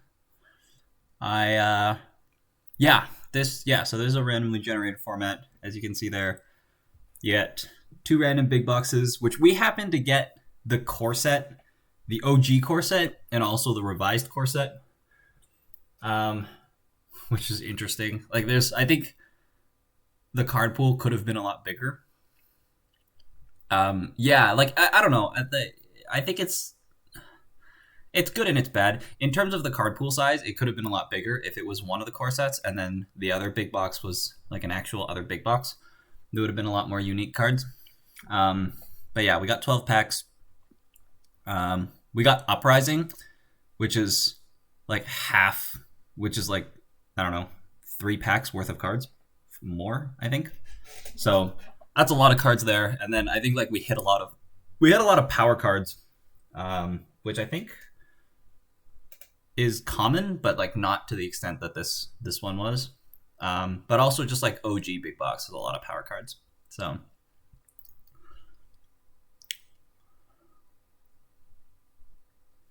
yeah. I see your drone videos on Facebook. I watch those when I run across them on Facebook. They're nice. Those seem really cool. I can see why that would be um something that would take over instead. But yeah, me too. I tend to hyper focus on things when I do things as well. Um, but yeah, I'm still here, doing good. I mean, the netrunner scene in Alberta, at least, I mean Edmonton at least, is hasn't picked up yet, and I don't imagine it will for another while until COVID dies down. And I'm gonna be leaving for law school by this summer, so I won't be in Edmonton anymore at the this summer. So honestly, I won't even know if we're gonna open up by then. But I still have that Professor Cup that I need to run. For those of you listening who doesn't know what the Professor Cup is, it is a what do you call it? It's a tournament that Edmonton likes to run every 4 years, which is just happens to be the time that we get around to doing it. Um, but no, it's not set to be 4 years. But it's like a format where we take one ofs where like your deck can be every single pack is legal, every single card is legal, but you can only have one ofs in your deck. So yeah, I still have the Professor Cup with me. I need to run that tournament sometime because it's my responsibility to do that after winning the last one. I'm taking law either at UBC or U of T. I've been accepted to UBC, but I haven't heard from U of T yet. So we'll see if they accept me or not, and if they do, then we'll have a choice. If they don't, then we'll go to Vancouver. So yeah, that's the situation. I can't tell if we've started yet or not. Oh, we are. Okay, we're starting in 3 minutes. Oh, actually, we were told to hold up. Rip York. I only applied to 3. I had a friend. My friend is going to law school as well. Same year as me. We're both doing the same thing. And he applied to like York and like I don't know, like all these other places, and I only applied to U of A, U of T, and UBC with, you know, whether or not it was smart confidence or not a good idea. But it turns out it was a good idea. That I was like, that's only a risk if I don't get accepted to either. But if I get accepted to one, I would go to it over any other law school that I get accepted to, anyways. So, and that's his position. He got accepted to both already because his situation's better than mine. So, wait, was that the format where I think I was playing as Adam and you had a government takeover deck? I don't recall what you're talking about, so I don't know. But it's the format where you have every single card is legal in every single pack, and you can play. You can only have one copy of any one card in your deck. I think I imagine I played Woo, but I don't know. I don't remember.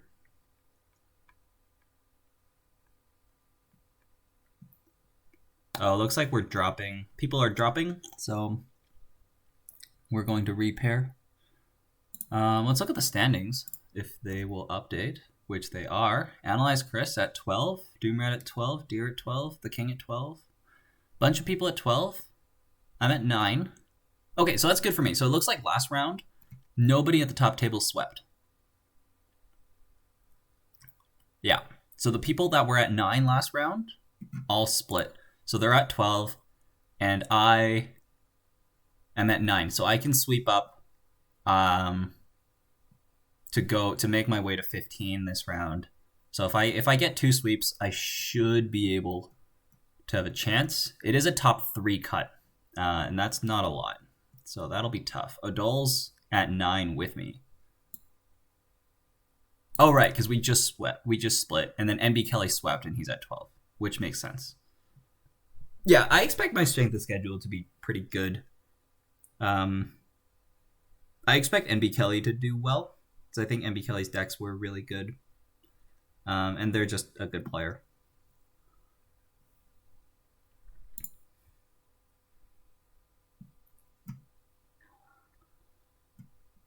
Given how many people are dropping, would people rather do 3 rounds or well below the threshold now?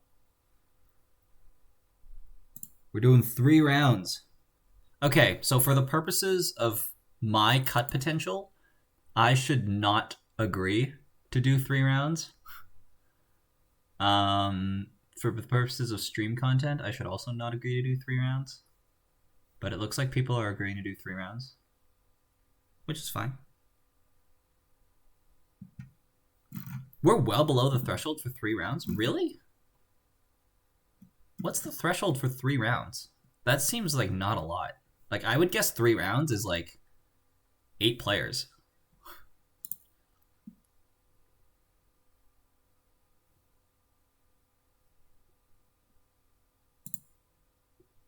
Yeah. Jeff Yesengren saying 3 is fine with me, though probably strictly not in my interest.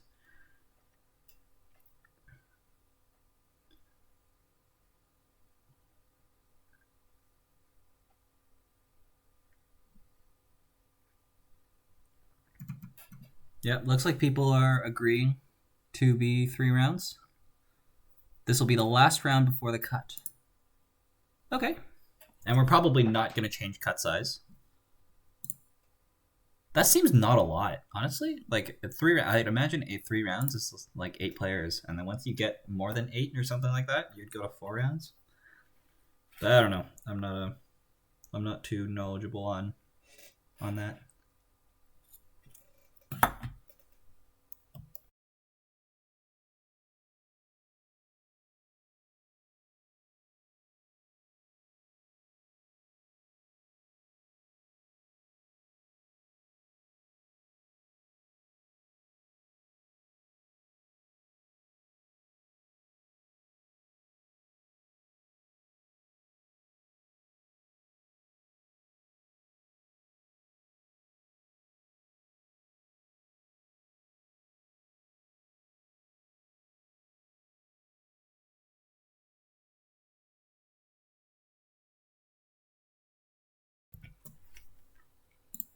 So the thing is, I think I technically have a chance with 1 round to go if everybody at 12 points splits and then I sweep.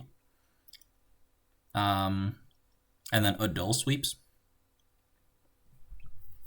Then I have a chance. Yeah. That's the thing though. When you get bad luck breaks in a short tournament, it'll hit you harder. Whereas in like a 7 or 9 round tournament like Worlds, you have to, get bad luck here and there, and then you can fix it up.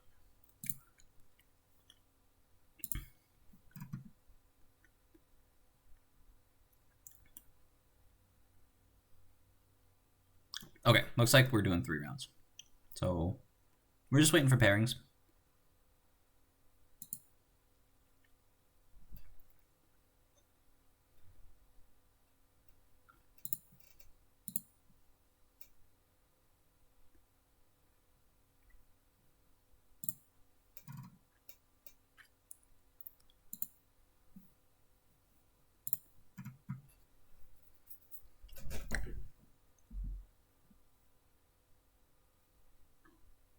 Oh, what happened? Oh, the round three. Something messed up with round three. I think they're re-entering all the stats for round three. That's what happened there. Yeah. Yeah, they're coming in.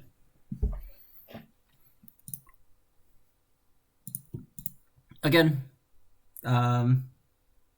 here's the two decks that I've built. Got my runners 2-0, and my corp is 0-2. Runners performed surprisingly well for me, I think. I would say surprisingly. Like I expected to have a little bit of a harder time. Although I don't know. Runner, I think, is just the better side in general. Runner has a lot more threats that the corp has to deal with. Yeah. In terms of corp, like once you pick your ID, it's relatively straightforward what you're doing. But like that's the difference in corp is you have to like pick your ID.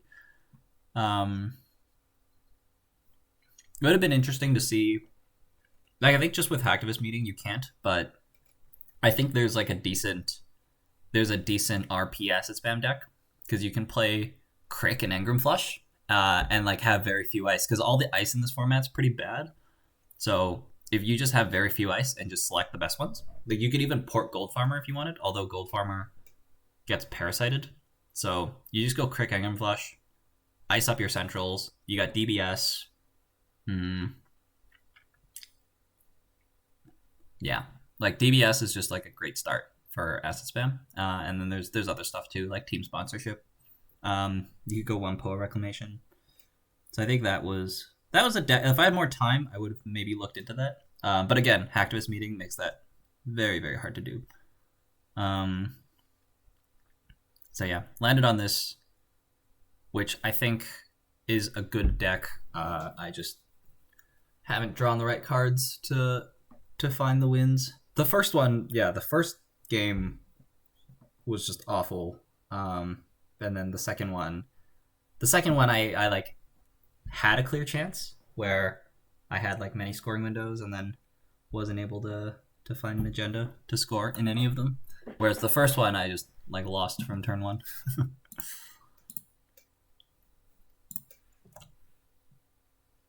Okay. We got round 4. It looks like I have Ysengrin. Chris is playing Brandon, Deer's playing Doomrat, and I think that's... Oh, wait, what? Oh, and I'm paired up, and NB Kelly's paired down? Oh, NB Kelly dropped. That's not good for me.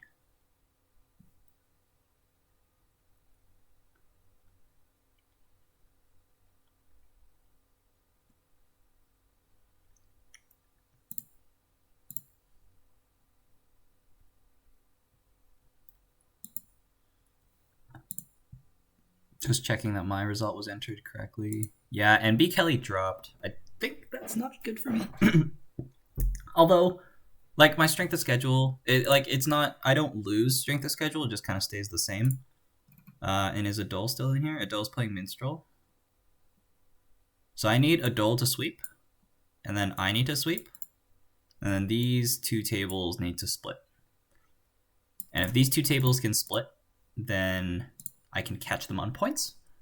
And then from there, I need to hope my strength of schedule is good enough. Because I am being paired up right now.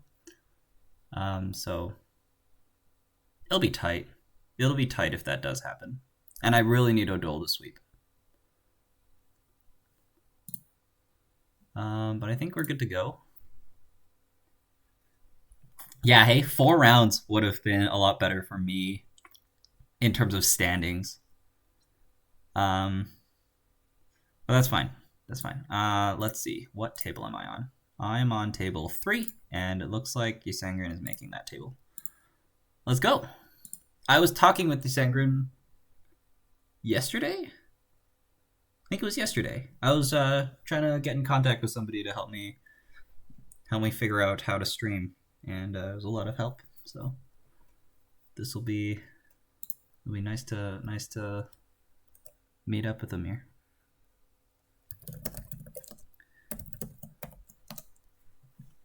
Okay, this is a bad hand because we don't have a siphon. If one of the DDoSes was a siphon, it would be good. But now we don't have gas. We don't have draw. We have money, but it's a bit slow money. And then without something to do, DDoS, Faust, and even Keiko is pretty useless. So we'll get rid of that. We found Daily Cast, which is good. 2 Parasites, which is not ideal, but I guess we can like Parasite pop-up windows if we want to face check. Again, and I actually kind of found out the hard way, but I think the worst ice to face check is Drafter. And it'll be, yeah, we'll see if he ports Drafter. We'll start with the Diesel, though. Ooh. We have the DDoS account siphon, but we have to float 1 tag. Do we do it? Or do we daily cast? I could I could run R&D and try to get a flip. And then daily cast. And then take a credit. Or greed is good. See, greed is good, but we'd also get closed accounts. And we'd be on 1 tag, and that is a better trade. Like, he wants that if he has closed accounts. That's really bad for us. Whereas, like, we could just hit him with it next turn, right? Like, this, like, his 6 credits, and this ice isn't going anywhere, and he's probably not going to put a second ice on HQ. So, I think it's either run R&D, install daily cast, take a credit, or it's... is there a way to get both of these down and the DDoS? If we install this, we go to 2, we go to 4, take a credit.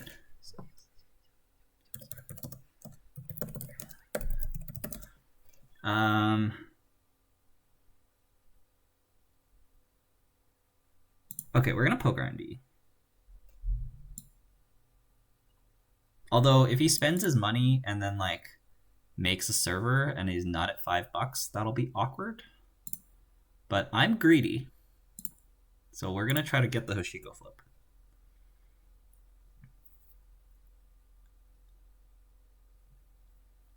I don't want this to be pop-up window, but at the same time, like for me to Parasite pop-up window, it needs to be rezzed at some point. So it's fine. Oh, we have to pitch a card here. Actually, I do want this to be pop-up window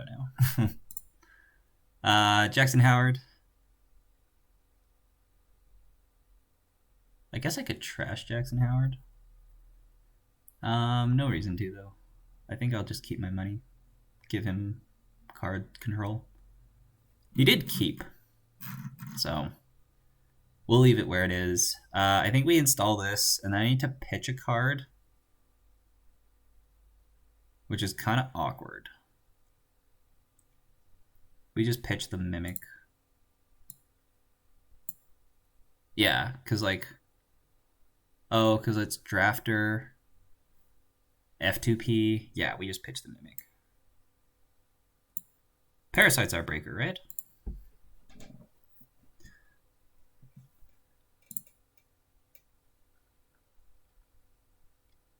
Okay, installers Jackson. Draw 2. And then we don't hedge fund. Don't do that. You can ice the Jackson. I can see that. Desperado Hoshiko. Yeah. Oh, we got a second ice R&D. We are so good. We're so good. Oh my. We are so good. We're so good. Okay, then we just clear these tags and call it a good turn. Next turn we can like install DreamNet, run... Oh, I see. He iced R&D because we face checked it and he didn't res, so he felt the need to make it a bit better. Which is fine. Let's get this DreamNet rolling, I think. We can probably just run archives if we want to be safe. We can run HQ if we want to be dangerous. I want to be dangerous. Oh, wait. That's not it. No res on HQ. Nice. See a gold farmer? We have Deja Vu for account siphon. Although we don't have the DDoS anymore.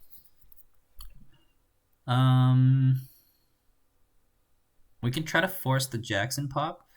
We'll just set up. Oh. Oh no.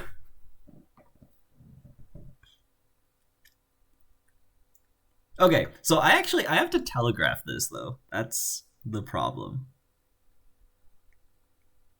So do we just install the DDoS? Or do we Deja Vu the account siphon?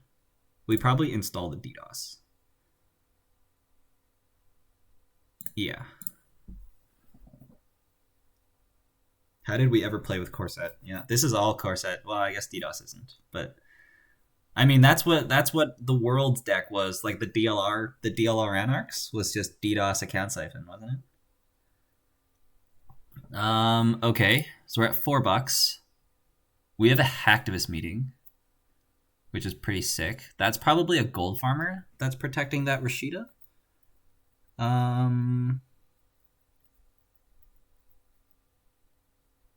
So we can like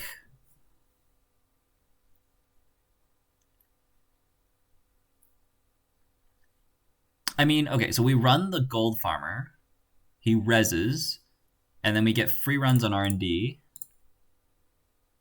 Actually, we should run R&D first, in case it's pop-up window. Does that make sense? Because if it is pop-up window, then he goes to $5. Oh no, but then we'll have spent a click. So if we want to DDoS siphon, we have to do a click 1. And then he gets a Rashida fire. So we'd rather save it. So let's run the Rashida. So he's gonna res gold farmer here.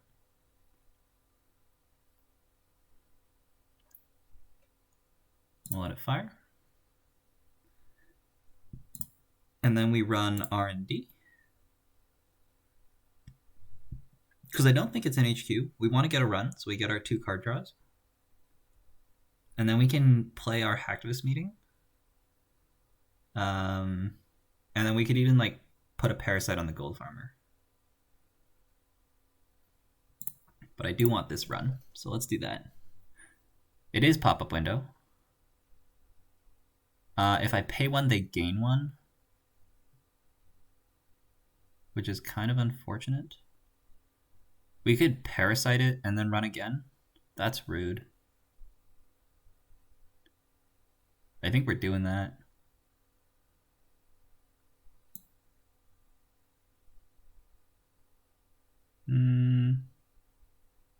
Oh, but then he just Jacksons it back. Although I'm expecting this to be Rashida. Let's parasite that.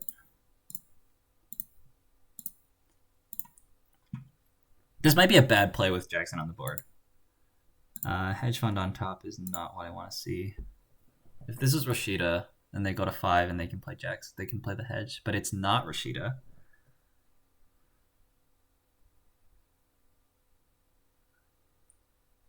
Yeah, I mean game net. It's not Rashida.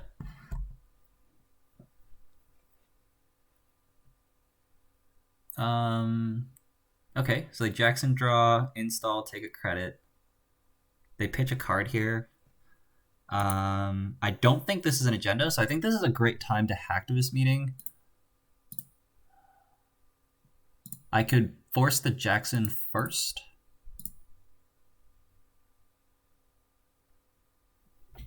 Okay, yeah, but from now on, we shouldn't be parasiting pop-up windows because we have Yogg. We could force the Jackson first. So let's start by If we run archives, play Hacktivist, and then see where we're at from there. Yeah. Okay. We're not going to access any cards. So we don't get our Hashiko, which could be seen as a good thing. So then this turn is Keiko, Hacktivist. It's Keiko, Hacktivist, and then if we want to poke R&D, which will keep us flipped. I mean, I see value in unflipping. So we should draw. Does that make sense? Yeah, it does. Okay, so let's draw. Okay, so we have all our breakers.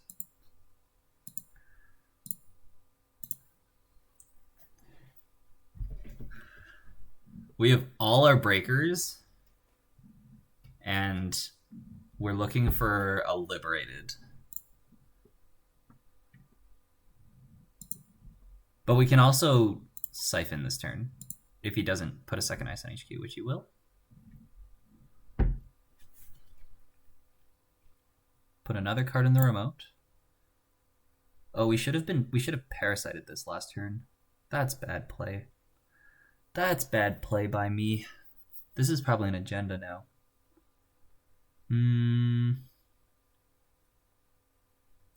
If we DDoS, they can't res this ice, but they can res the next one.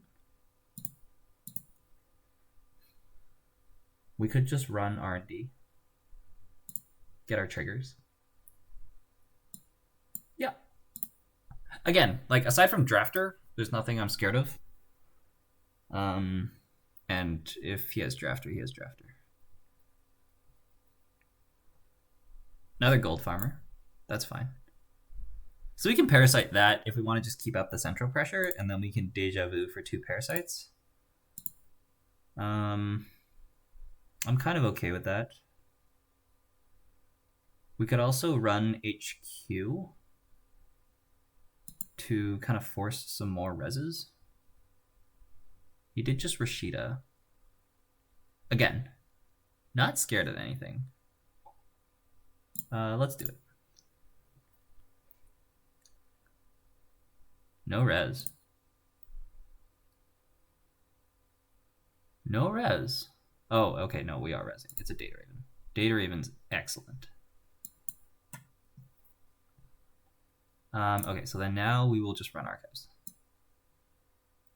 Right? What do we do about Data Raven? Nothing? Nothing. Good to know.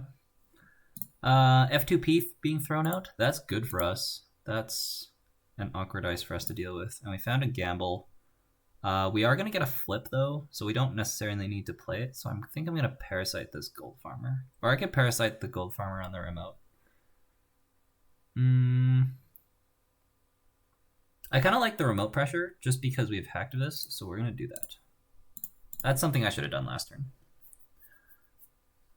If this is a score here... Oh, it's not a score. He only has $2. This is not a score. Or it is a score, and there's 5 agendas in HQ, and then we had to res the Data Raven.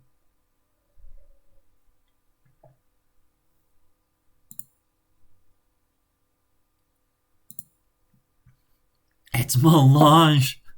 Why am I just running into a bunch of people who have Melange? That's hilarious. This is not a common card, right? Right? I don't know. I never looked at Melange. It does say gain 7 on it. Oh man. In 2 out of 3 runner games, I've ran into Melange. And I'm not necessarily saying that's a good or bad thing. I'm just surprised. Okay, we can Deja Vu for 2 Parasites here, so that's insane. We need to play this gamble, and we need to run. Let's see what the other card is, I guess. It's a Sansan.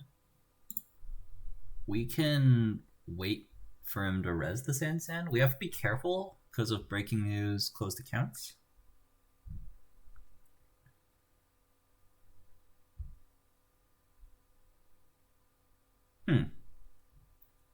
There's no way I trash this. Yeah, there's no way I trash this. I think if it was like out of faction, I might trash it, but it's an in-faction card, so we're gonna leave it. We can go Deja Vu for 2 parasites and then put the parasite on the gold farmer if we want this turn. That'll be like the maximum pressure. If we do that, we would have to pitch the Keiko, which is fine. Or we can install the daily cast, which is a bit better in the long run. I want to make him feel uncomfortable. So we're going to... Yeah, I want him to feel uncomfortable. So we're going to pick up the parasites.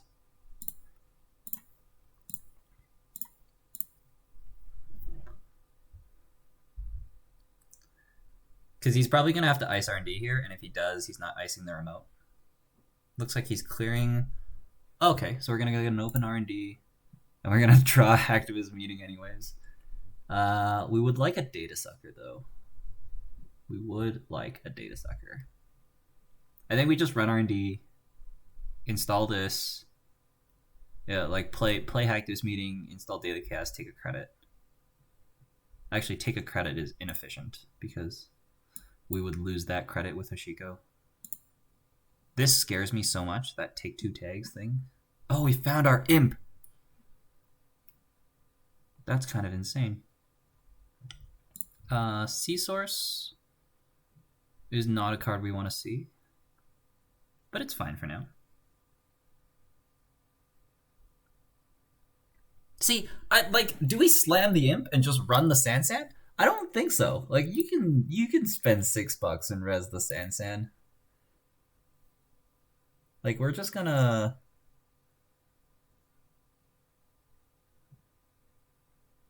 actually we should actually just we could actually hold this Hacktivist Meeting.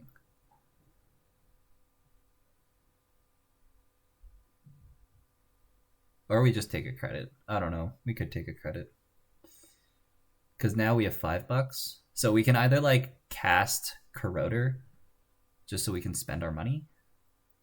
Or we go cast credit Mimic, which is also just not great. Okay, we're going to install the cast, that's for sure. Install the imp, run the Sansan, so good. Okay, just because it works with our money, we're going to do it. So the reason is because I'm at 0 now, so I can trigger Hashiko, and then like I won't have any money to lose, and then I'll gain 2. This is how to, yeah. Might you get seed for the cast? Yes, but I don't think he would have done that, because I think yeah, like he could have, but I think he wants the cast for others, or the Sea Source for other stuff. I imagine he has Scorched Earth now. That's where his influence is at. We haven't seen any of it. Draw a card, Hedge Fund, Ice R&D. Found our Deja Vu. We still don't have our Data Suckers. I think if I worked with the deck list a bit more, I would have wanted 3 Data Suckers.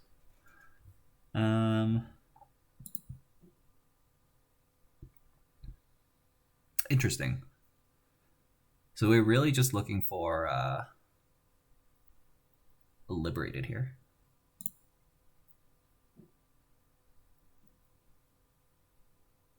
We don't have... Yeah, this is awkward. We just have all 3 breakers in hand. I believe we pitched a Mimic as well, so we can't throw this other Mimic out. If we just run R&D here... We could be like, run R&D... Yeah, okay, we're going to force the ice res. Because if anything, I could just throw a Parasite on the ice. And if it's Tollbooth, we get kicked out and we don't lose any money. It's Enigma. That's unfortunate for us. Let's Parasite it and take $1. We don't get our DreamNet.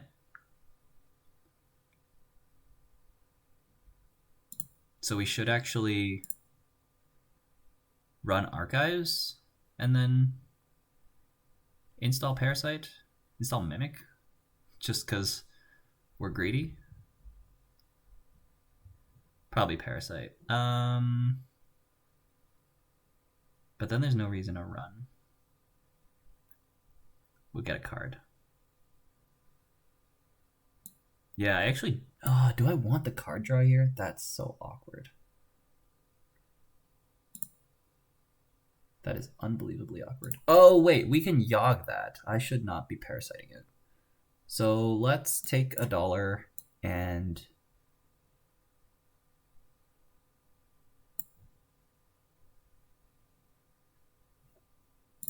No, hang on.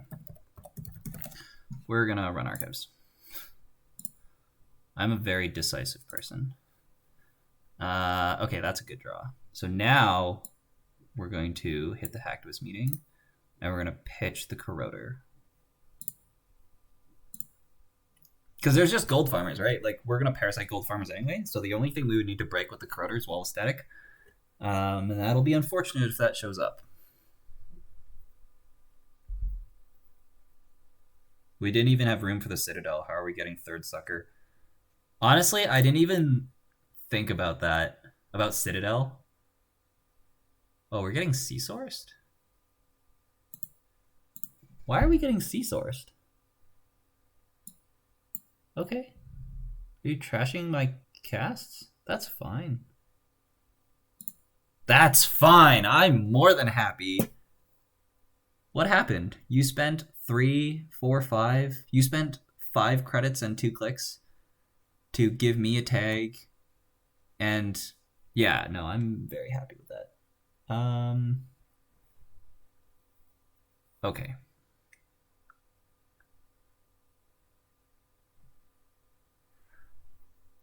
We can click for... We're a credit short from being able to install this other cast. That's unfortunate.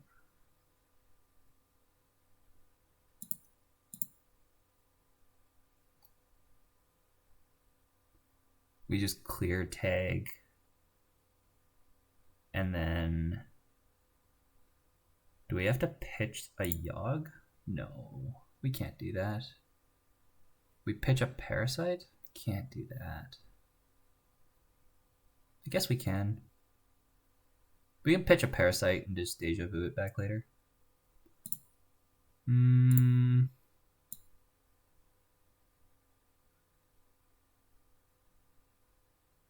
Yeah, surely I can't spend money.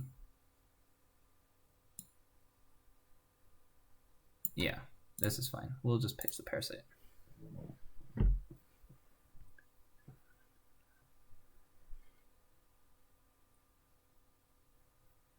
We're putting ice down on archives. That makes sense. Third ice on HQ. That doesn't make sense. Okay. That's what I thought. Second ice R&D. Okay. Do we DDoS for the archives run? It is worth a lot of money for us.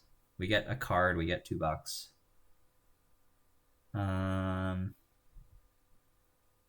If we go Diesel, credit, daily casts, then we will have no money and 1 extra card in my hand, which is not ideal.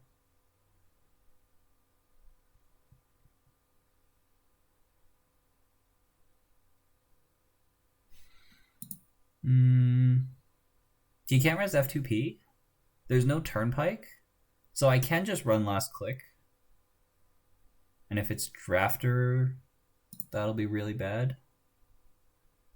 We're in take risks zone. I think I'm okay with this. Let's install this. We're going to run archives last click. I could lose the game here. Okay. Yeah, I can fire. We pay 1, we give him 1, which is worth it for me. Drew a Faust, get a flip, fine.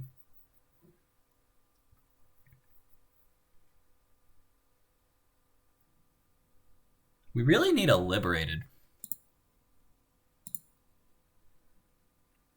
Oh, okay, he's taking it slow. That's good for me.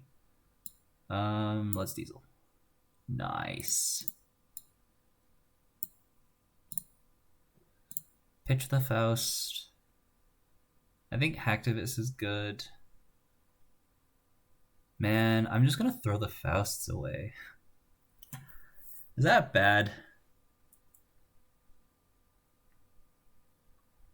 Yeah, Paladin would be good. I think I'm throwing the Faust away. Like, we're gonna be able to break sentries, code gates. Oh, we don't have Data Sucker. That would be the reason not to throw all the Fausts away.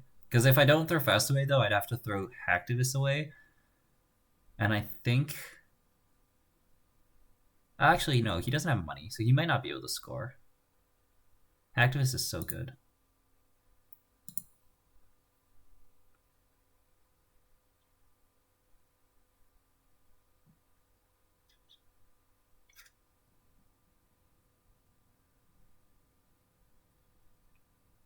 Do we throw the gamble out?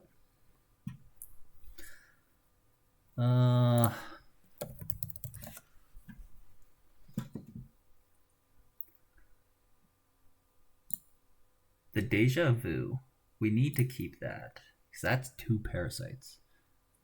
The Mimic, the Yogg. The Mimic I definitely can't toss. Actually, I could toss the Mimic. It breaks F2Ps and Data Ravens.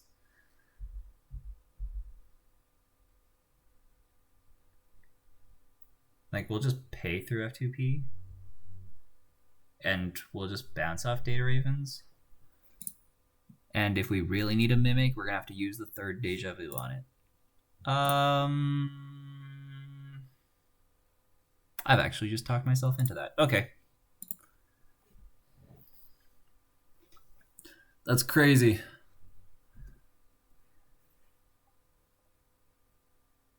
Honestly, though, like, with this Faust, like, we're really going to have to... Like, if we're having trouble discarding cards, then we're going to have trouble using Faust. Oh, that's why he's taking things slow, because I have a DDoS installed. That's amazing. Okay, so now we, like, install Yogg, run archives. He gets $1. We got a flip and a credit. We could install Yogg and run R&D.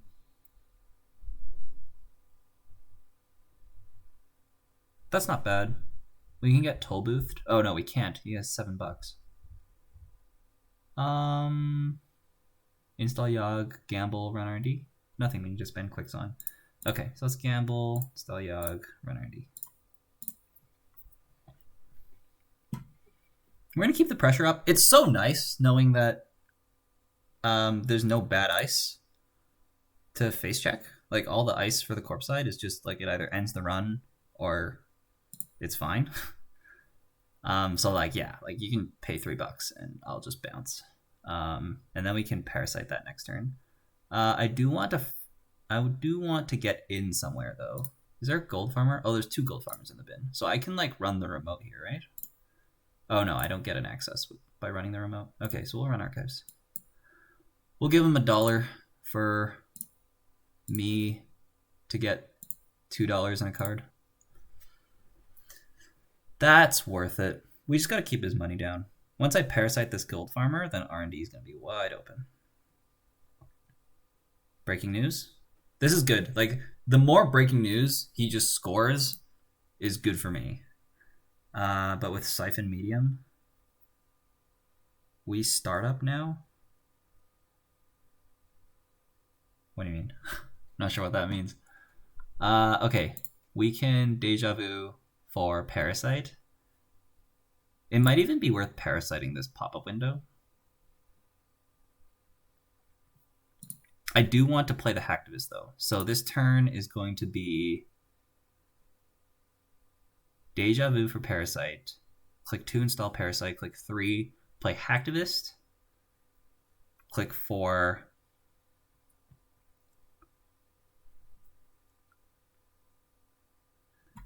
What is click 4? We don't want to give him more money. So we could parasite the pop-up window, honestly. Just to give myself room for Hashiko triggers? Yeah. Okay. We're just going to be maximum rude this turn, which is Hacktivist, Parasite, Parasite, put this Parasite here, and I guess I don't need to use this Parasite right now because it's insta-speed. So we're going to make an excellent play and draw last click.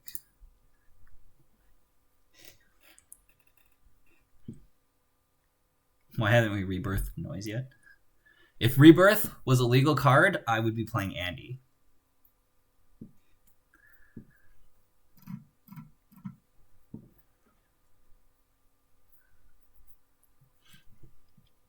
This is so good. Actually, Cody, are you still here? Let me check. Cody. No, Cody's not here anymore. One of my favorite games, it was the first Netrunner tournament I'd ever won. I played Cody last round, and I had already won the tournament by then because it was just a 5-round Swiss. And here, I'll continue that in a second. Okay, again, we can just force this res, so let's do that. No res is fine too. We will steal a breaking news, thank you.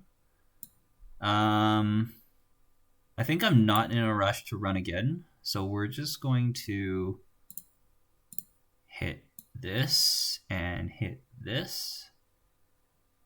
We'll play safe and hit this twice just in case we have like hedge fund C source.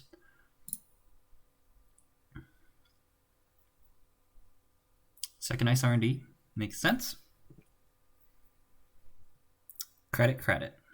So we're at $6. We finally found our data sucker. So here we go, data sucker. We just go data sucker, parasite the pop-up window, run archives, install Paladin.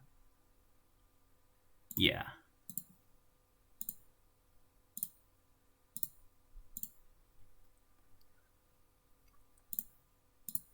Okay, so we found our other siphon. And Data Raven, we did throw out both our mimics. So Data Raven, we will have to trace through. You don't really want to run a trace when you're trying to siphon. So that's not ideal. Clicking for 3 is great for us though, because we have a source for data sucker counters, although I think we want 2 data suckers running, that is. Again, not scared of anything. We can slam the medium and run even. I have a feeling whatever this is, it's going to end the run. So we're not gonna install the medium. Oh, I guess we're just not rezzing. Is this a toll booth? Are we just not rezzing? This might be a toll booth. It would require some thinking to res a toll booth or not.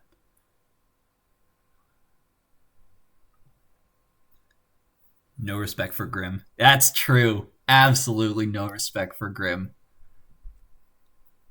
Absolutely.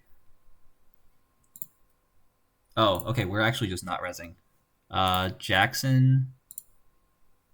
Oh, we found our career fair. That beautiful one of. If we pay 3...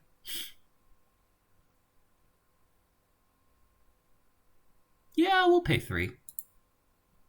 And then we're going to... We can career fair this and hit it twice, and then we just have a board of Liberateds. That's pretty good.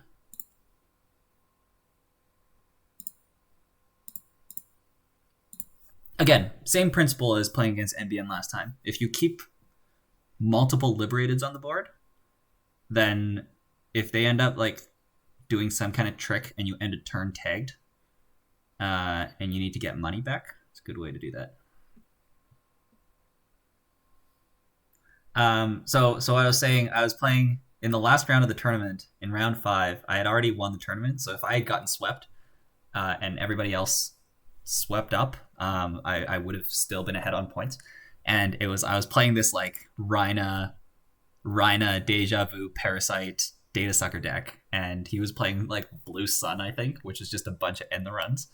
So every turn it would just be like, I didn't even have medium down. I'd just be like, run R&D, res ice, end the run, Deja Vu Parasite, install Parasite, and I'd have like 2 or 3 Data Suckers on the board.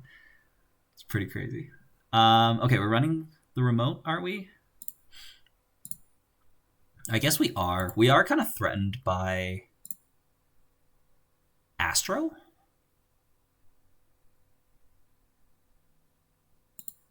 But I think, like, at the very least, I want him to spend something.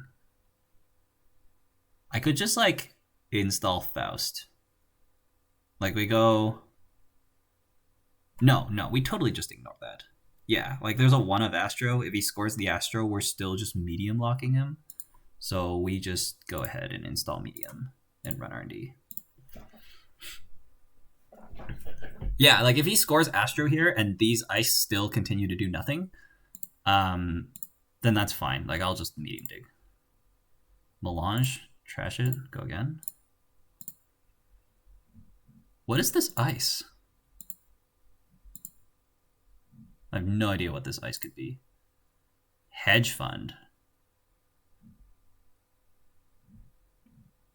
I want to save my imp for ice, I think. Although if he has money, that's not good too. Because I imagine it's like Tollbooth, and he just doesn't have the money to res Tollbooth. Tollbooth is actually pretty easy for us to deal with. Oh, actually Tollbooth is just unresable, because I have Yogg.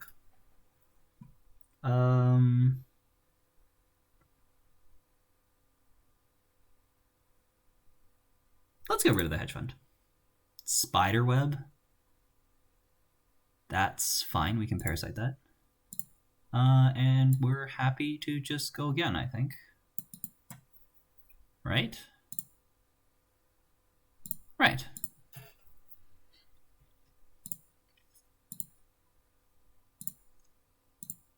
Oh, I guess if I hit Bologna here and I steal it, I could be in a bad spot. Spiderweb, Engram Flush is actually in the deck, and Data Raven. Spiderweb, Engram, Data Raven. Let's see if I can remember that without writing it down.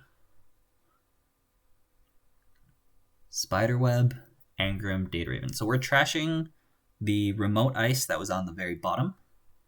We're replacing it and then taking 2 credits. Spiderweb in hand. It could be Spiderweb on the remote. As long as R&D stays open, I don't care about the remote. So let's keep running R&D. I could also slam Faust here and run the remote, just because I'm drawing a bunch of cards. Engram, Data Raven. So we know that this one's probably Spiderweb. You want me to double medium? Not that all in. Sorry. Engram, Data Raven, San, which could be what's in the remote. I could pay for it just to see a fresh card.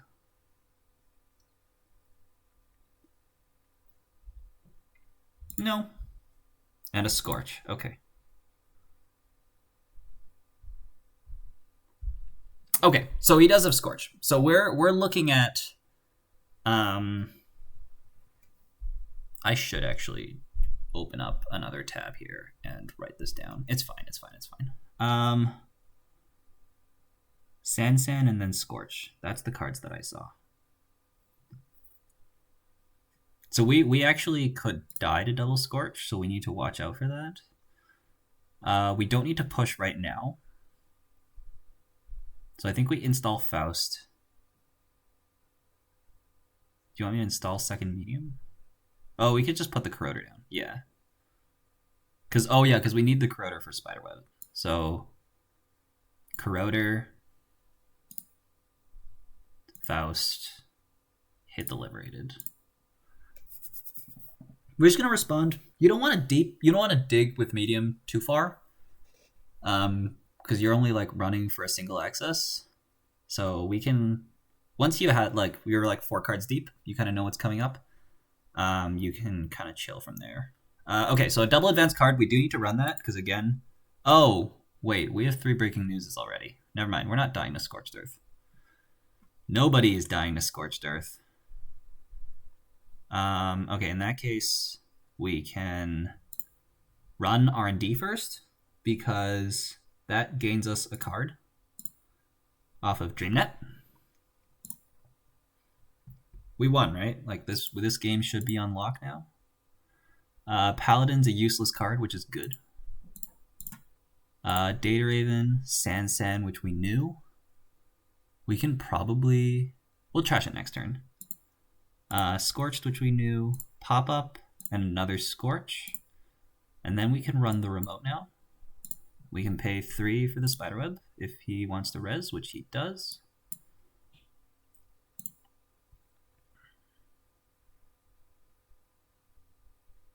We have to be careful of Ghost Branch as well, which is why we're running this click. F2P is annoying, but we can sucker that and then Faust it, which is good. We can break that with our Paladin, and we can break that with our Data Sucker. Oh,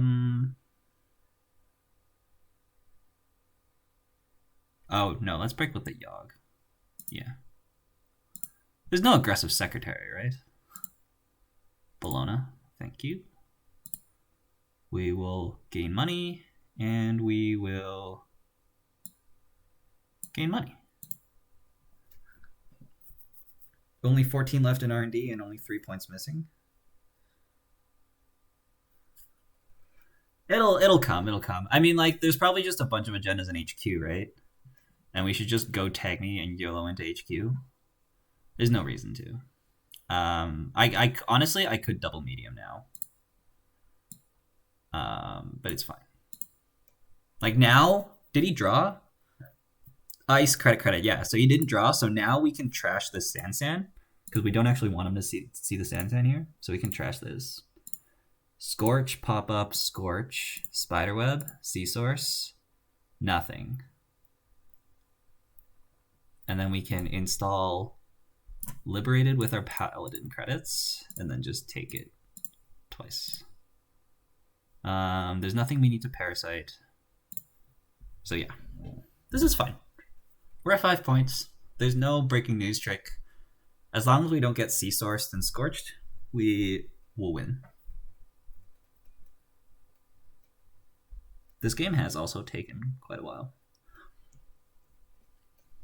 It's fine. It's a very money intense game. Okay, yeah, fair enough. GG. Yeah, I think he knew. Like, as long as I don't make a bad misplay with Sea Source, then there's no way that he can win here. All right, Kyle. The keeping Diesel, BM denying the influence count. Oh, that's true. There's no cards left in my deck. I wasn't even paying attention to that. Are you happy that the runner is 3-0? And the corp is the corp is just bad lucking, but this is a great hand. So I will be keeping this.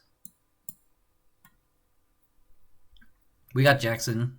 We got 3 ice. We don't... Turing's not good for centrals. There is no AI, so Turing's just a remote ice, which actually means we probably shouldn't have put 3 copies of it in my deck.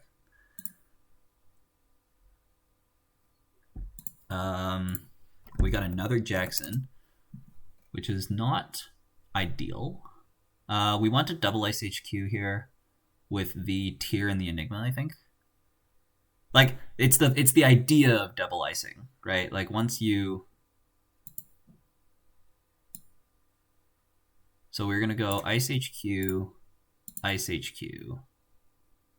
And then we can just, like, throw the Jackson in a new remote. Unless we want to put this on R&D. Which we totally could. To stop him from indexing.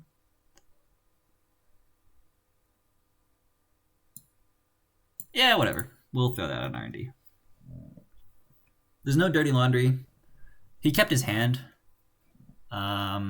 Desperado's fine. You can get a run on R&D if you want. ABT, of course. Of course.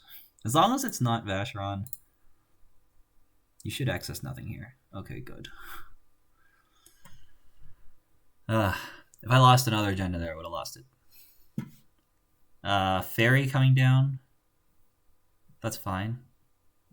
It can break Drafter and Itchy, and this tier that won't be rezzed. And we're discarding Citadel and Inside Job. Inside Job's a good card to get rid of. Let's install the Jacko. Let's draw 2. We got Rashida and Trank Grid, so we will just throw a Trank Grid out there. And then he can, like, Desperado. So, like, running these is fine, but... Oh, he's not going to guess Upgrade, right? Yeah, that's right. Oh, when you put a face down Upgrade and they have falsified. So good. So good. We're running HQ. Enigma's good enough. I think we can protect the Rashida this way. Yeah. Otherwise, he'll probably hit the Rashida, so we'll go ahead and fire that off. And then we're going to run R&D, which is fine. We're looking for an ice here. We found an ice. So we can go Jackson, draw 2, Rashida here, ice it. Another Drafter? That's unfortunate. So this gains us money. Drafter on top. So next time we can fire Rashida, we can install 3 cards. Hopefully we can get like a Drafter on R&D, or something on R&D, something on Archives. He's running here, which I mean, I'll res a Drafter to make you use your fairy. Oh, lol.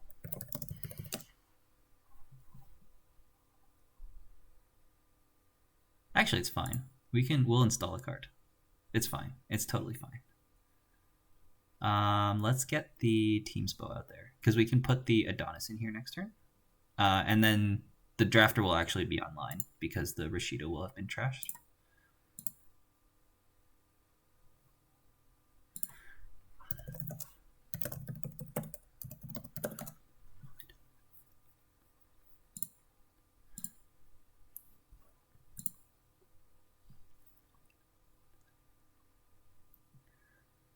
It's honestly, it's actually not that bad, because I res this here and I get a free install on their turn. So I get an ETF trigger. So it's actually like, I'm in exchange for, because I'm going to res the Drafter eventually anyways, right? So in exchange for showing you that it's a Drafter now, I'm gaining a credit, which is actually just fine. Also, he doesn't know that I have another Drafter. Which is like not too relevant because he never used the fairy anyways. But it's fine. Okay, we see a wall of static. We want to put the Drafter on R&D, so let's put the Adonis in server 2, gain $2. Put the Drafter. We could double Drafter if we think he's just on fairies.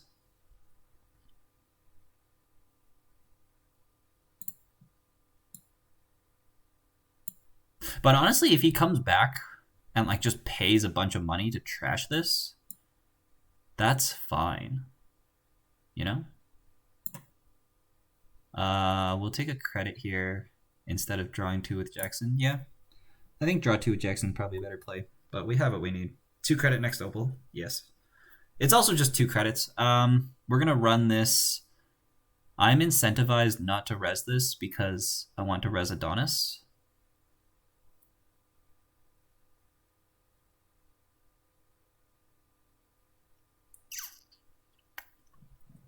Shoot.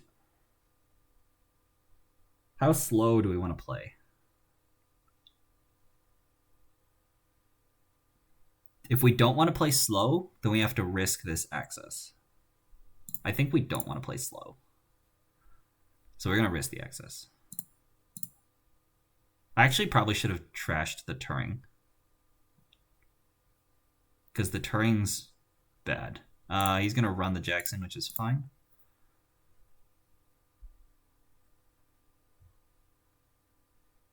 Oh, is he going to indexing? I'll res Turing if he indexing.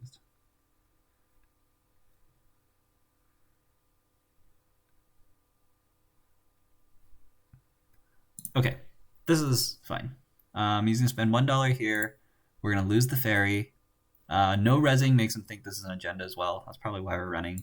And then he gets to decide if he wants to trash Adonis or not, which is actually pretty awkward for him. Because remember, like, Andy has no dirty laundry, so you go down to 2 credits, you're probably clicking your way back up. He is gonna trash though. We're gonna draw an Ash. That's pretty good. So we'll probably go like Jackson new remote, res draw 2, put the Ash in the remote.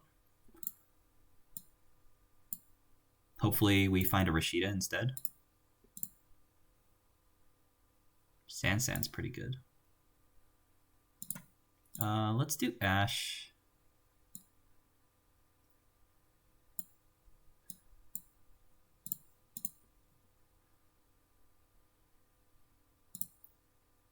Oh! Hello.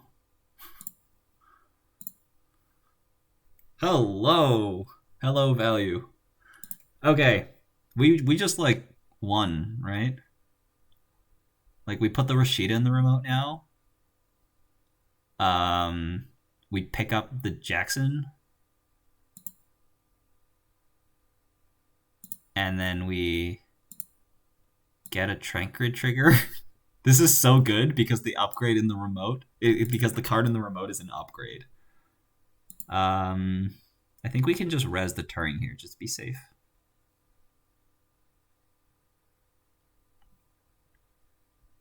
Because this is an agenda, right, on top? I think so. I think it is. We're gonna res it. Usually, in Netrunner, when your opponent makes a play and you profit off of it, but it happens to be a run on R&D, the card on top of R&D is an agenda. That's why I had to res that. Let's see if my reasoning makes sense. It did not. Okay, so we can put this here, we can put this here, we can stuff the Vashran in the remote if we want. We probably want the Gold Farmer on the inside. So we go like Gold Farmer, Turing, Vashran, and then we pitch the Wall of Static.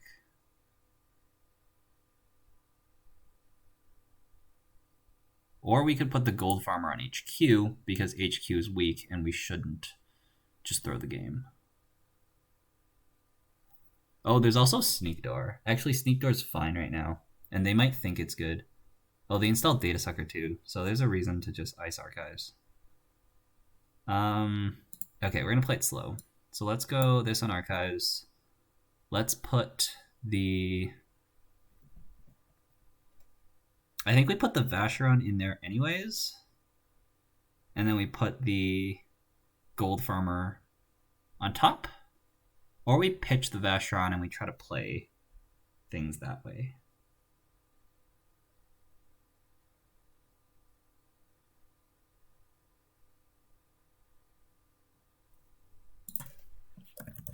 What's our time at? It ends at 9:18. Oh, we don't actually have that much time. Shoot.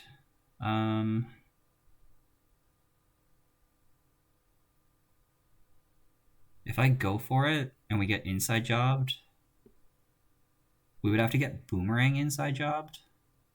And then we have Ash. Okay, so we're fine. We can just go for it. We can put this in here. We can put this on here. And we'll end at 10 credits so we can res this tier if we need to.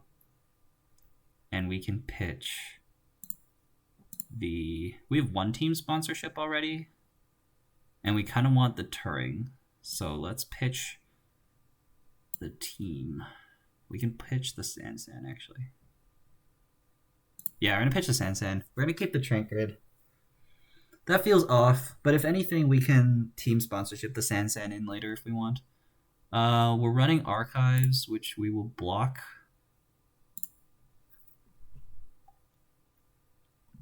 And we're going to click for credits. That makes sense. So now we can install the Ash in the remote to gain 2 credits and then double advance the Vacheron.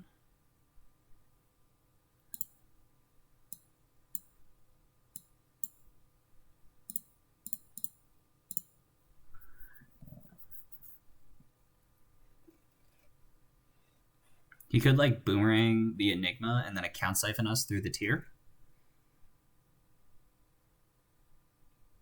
There's a world where he makes that play and just hopes that the ice on outermost HQ that he can deal with. We're siphoning anyways. Okay. That's fine. We can deal with that.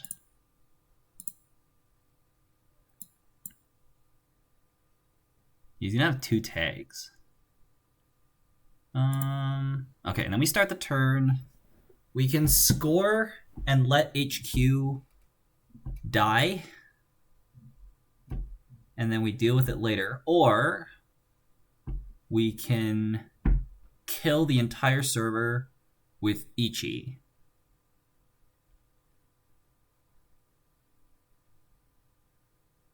And then probably put Adonis in the remote.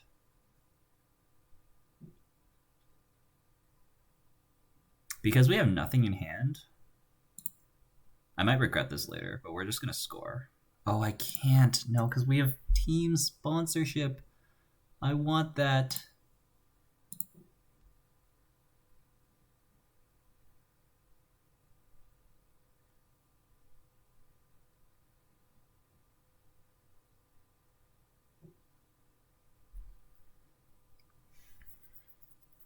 Okay, never mind. I might actually overwrite this Vacheron with Adonis. Overwrite with Adonis, install Ichi on HQ. I go to $6 and I take a credit. Ooh, that's a tough choice.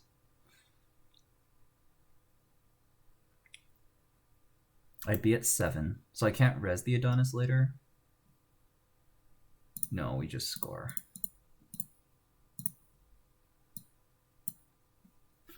Yeah, we just score. He can farm HQ here for sucker counters. Why are we running the Jackson?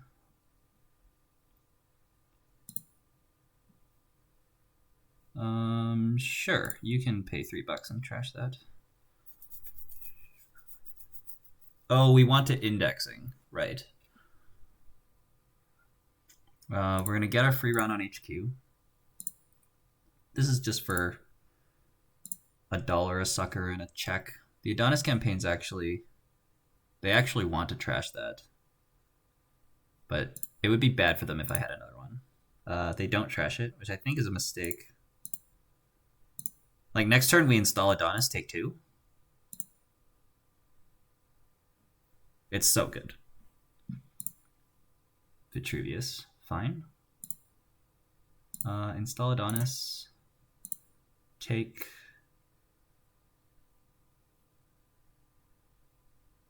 2? Yeah. I was thinking just putting the Ichi on HQ, but we can do that next turn. John Masnori run HQ, yep. We can trash the John Masnori, which is interesting. I wonder if he's going to clear tags because of that.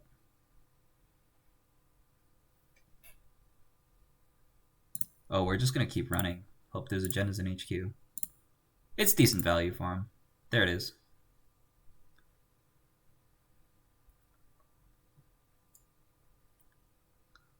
Okay, so we can flip this.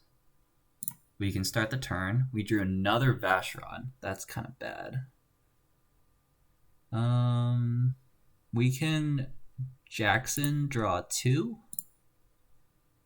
and then install this, which doesn't actually get us too many places. So instead we're just going to pitch this server, install this on HQ.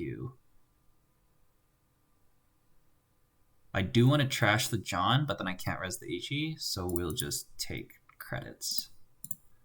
And then we'll trash the John next turn, or we'll purge next turn, depending on what we draw. Special order for Mimic makes sense. Running HQ makes sense. I'm still happy to res this. He has to spend $2. Or he's going to break all of it because he's not paying attention. Oh, and he finds the Vacheron! Come on, JNet.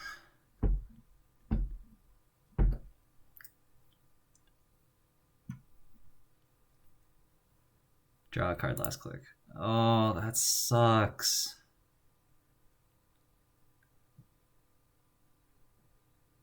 So this is like install res Jackson. How do I win this game? Is it purge? How many turns do I have left? 1, 2, 3, 2, 3, 4. I have 4 turns left. I have 4 turns left. If I spend 1 like this, second one like this, third one. So if I spend 1, I think I have to draw into an agenda now. Oh, and then we get siphoned?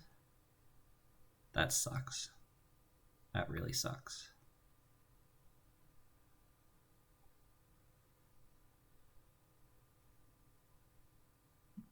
If we purge, then he comes in and clicks through it.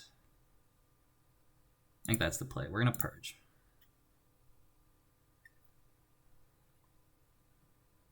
He can run R&D here. But like, it costs him 2. He gets a sucker. He's got bravado for it as well. Yeah.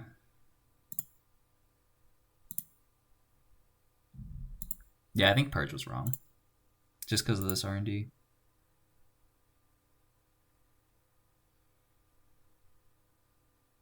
Then he can run HQ. I mean, I hope he does run HQ, because that kind of wastes time. Oh, we're going to indexing? Yeah. Yeah, and I mean, like, whatever play I was going to make, it wasn't going to affect this. So we have to Jackson to shuffle our deck.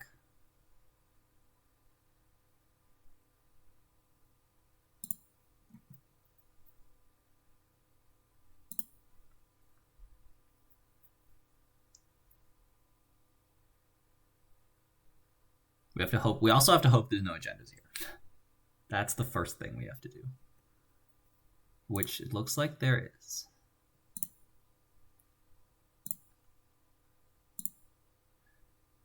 Yeah, indexing crims pretty good. Like, runners are just ahead. Also, they're good at sick rips, you know? Okay. How does one score? He drew last click, which means the next card's not an agenda. So I need to just like install Jackson and then shuffle. And then next turn I need to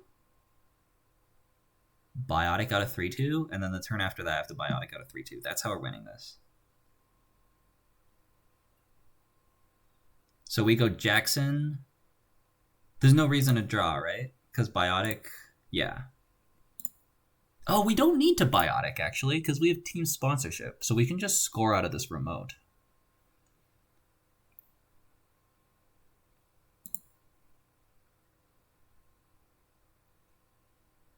So we install Jackson, and we res, and we shuffle back Sansan Rashida.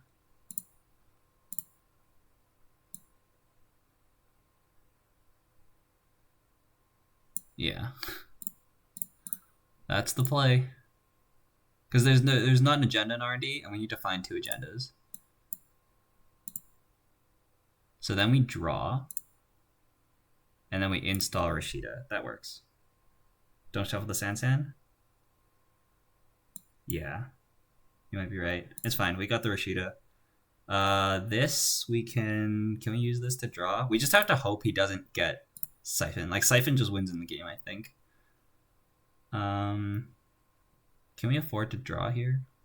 I think so. Don't shuffle the Sansan. We'll see if it comes up. Yeah, there wasn't, you're right, there wasn't enough time for the Sansan. Oh, we're gonna indexing again. That's rough. So yeah, no, this is game. Indexing is game. Siphon was game, I think. Like, things have to go really right for me to win from this position.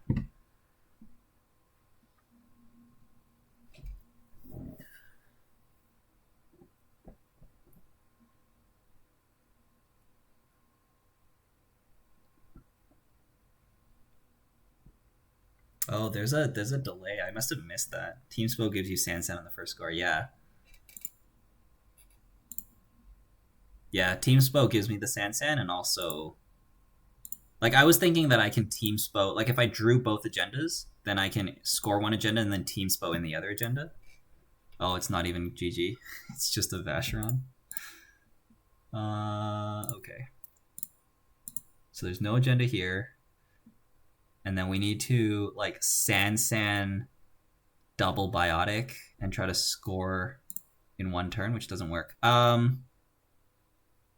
I remember I did this before, but if I overwrite a region with another region, does the Trank Grid trigger?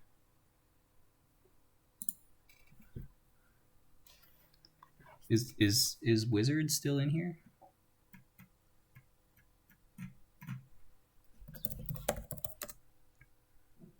If you have to trash before install, I think. Yeah, never mind. Yeah, I'm pretty sure I remember doing this like months ago, and I was told that you have to trash before install. Okay, yeah, okay, sure. We'll call a judge. No, but I have a minute. I shouldn't. We're just gonna. I have to draw, right? Nope. Yes. And then we install the Vitruvius. Is there a way? I think we install the Sansan. I don't think there's a way.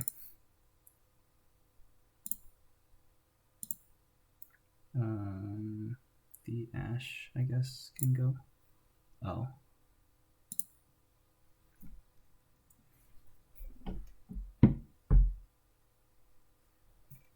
Okay, I have 1 turn left.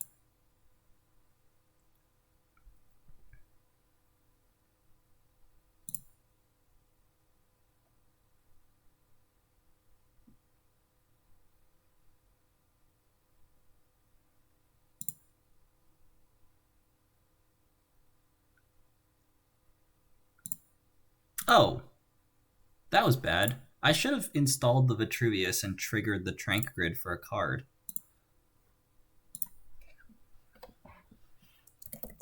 Yeah, I should have installed Vitruvius and triggered the Trank Grid for a card. Totally. This I don't think actually gains me anything. But we'll see. Oh, you know what, Kyle? We should have put Scorched Earth in here. That's how we would win this game. Look at that. Double Scorch. GG. Yeah, it should have been Trank Grid. Okay, we're just gonna concede here, I think. I mean, let's try. We install this. We Biotic. Do we just score? Do we 3 advance a Vitruvius on top of a Sansan? That's what we're gonna do. Oh, actually, it's too late.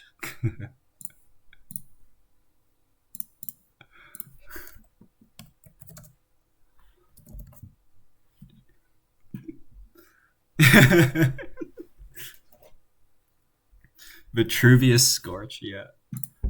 Yeah, no, I should have kept the Trinket. No, agendas are far away. He found all of them. Like, there's only these 2 left, so I have to find the other one. And yeah, like, I had to find both agendas. Just drew it last turn.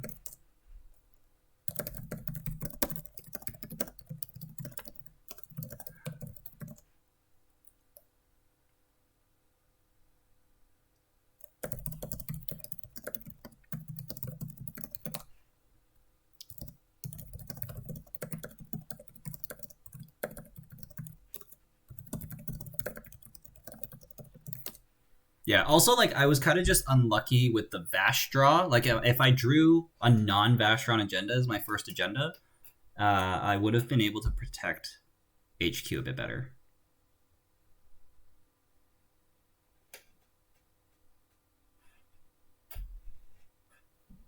Like, the gold farmer that I put on the remote could have gone on HQ. Like, I just overwrite the tier, put the gold farmer on there. And then, like, granted, like, he still would have siphoned, but at least I would have had a gold farmer on there instead of an unres tier and a enigma that's free to break. So that would have been much, much better. And then I wouldn't have to, like, scramble for this Ichi, give him a bunch of accesses, a bunch of Data Sucker and Desperado triggers. And yeah, things would have gone a lot better had I been a little bit more patient. And, like, I think going into this game, I was kind of thinking about that in terms of Crim. Like, when you're playing against Crim, like, with the card pool that we have, I think you just, if you can ice all your servers, I think every Crim deck is on Data Sucker and Yogg, and, like, they're kind of relying on the fact that they're trying to get value out of Desperado Data Sucker, which is hard to block off, but I think ETF is, like, a good one to do that in. Although, like, it was unfortunate that I had to put the Turing on R&D. That was bad. And then, like, of course, the Mimic just gets through the drafter.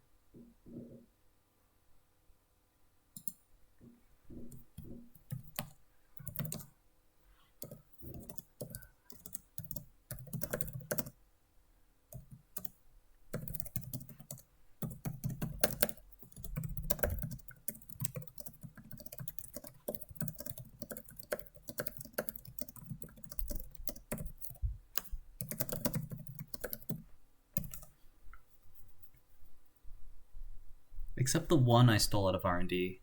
Oh, the breaking news. That's why. So, Kyle, if we had double mediumed, we would have just gotten to the bottom of the deck, and there would have been nothing.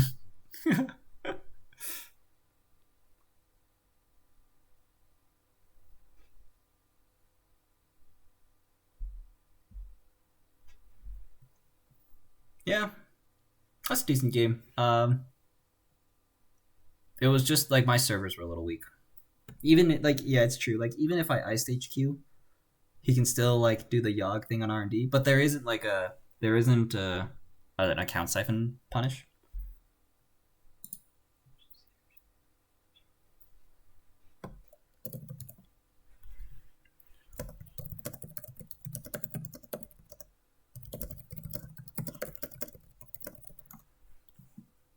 Let's send this.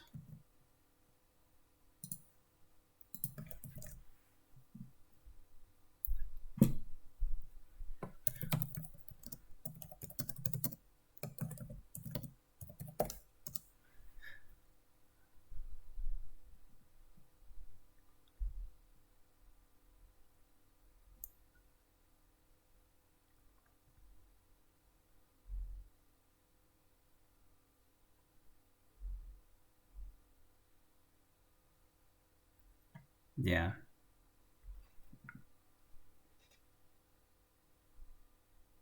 Oh yeah, because of the cards left in R&D. All right. This was a fun few rounds. Looks like I didn't get the sweep, and Odol didn't get the sweep either. So I probably wouldn't have made it anyways, but it looks like the King and Analyze Chris are still playing.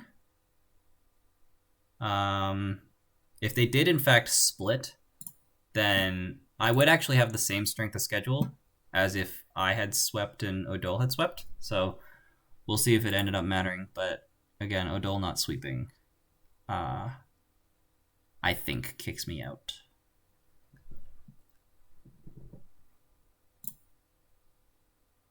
Oh, Analyze Chris swept. Oh no. So then Deer and Doomrat. So I need to have a higher... Oh, okay, we're done. Deer and Doomrat, 3.5 and 3. And I'm at a 3.58. Oh, so if I swept, I think I would have made it. That is disappointing.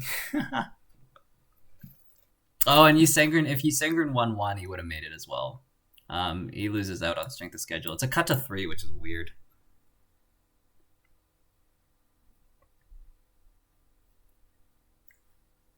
Yeah, if either me or Ysengrin won, then we would have made it. Yeah, finishing first just guarantees... Well, it just guarantees...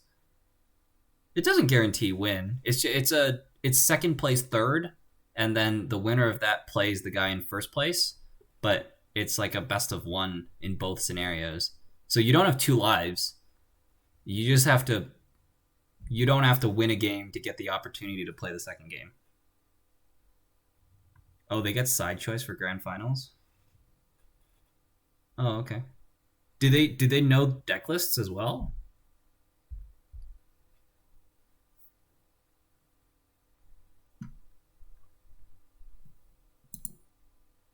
Not published. Yeah, so you kind of know ID. Yeah, like ID is a good indicator of what they're doing though. Do you want to chat cross stream for a minute?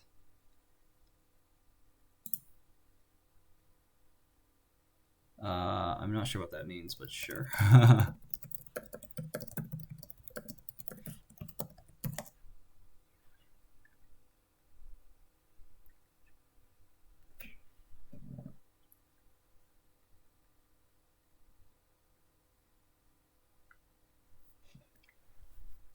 Yeah.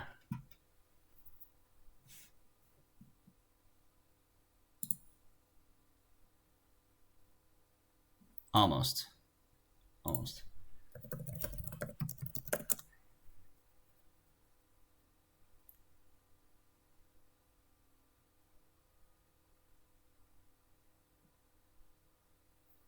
Okay. We're gonna chat. Although I have no idea how to do that.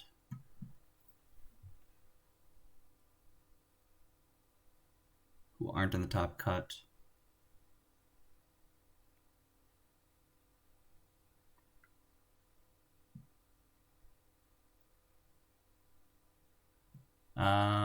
Off tournament game with someone who still wants to play.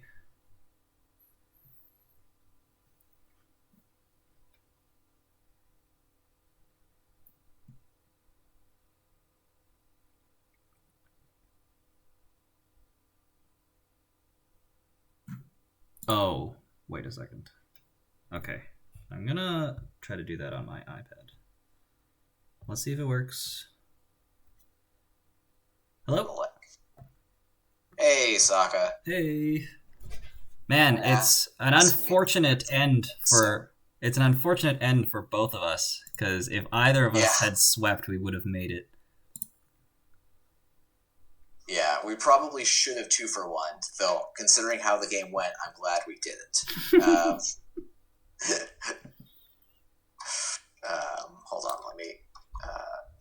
let's go here. For my chat, I just linked Sokka's chat. Definitely go give him a follow. You're starting to stream every Friday at... Yep. I forget what time. Pacific. 7 p.m. my time, which is 6 Okay. 6 Pacific or 9 Eastern. Okay. Cool. Yeah, I should also probably send you my list, though. I think my lists are pretty straightforward. I mean, but go ahead. Yeah. Oh no! So what did you think of? Did you deck build at all in the last round, or just sort of not bother because everyone else, it was over by the time you got to it? I did not. This was my very first time deck building for any RAM. Yeah, it's interesting. I like I think Netrunner DB set up really well for it because you can just check the packs and then just from there you can just kind of look at then you can just check the packs and then look at what cards are available. Yeah. No, it was pretty reasonable for that. I had made a spreadsheet and the spreadsheet kept lying to me and I need to remake it so I have a slightly better system for like filtering out power cards quickly. Oh. Okay. But like at some point I went through and actually in every single pack labeled the like this card is almost always strong versus this card is sometimes strong versus like stuff like that. Okay. But I think the thing I actually want to start doing is like, oh hey, is False Echo DDoS in the pool? Make sure you check to see if that's a viable deck because it was in this pool and I missed that. So what you mean is otherwise you would have played a False Echo DDoS deck? I might have played the False Echo DDoS deck if I had seen it was in this pool. So it's interesting that there's a lot of balances that I want to say happened by coincidence. Like yes, the DDoS False Echo is balanced by ABT. And then you have ABT to kind of deal with that. And then like you've got the combo of ABT Jackson, which is insane. And I was never given the opportunity to pull that off.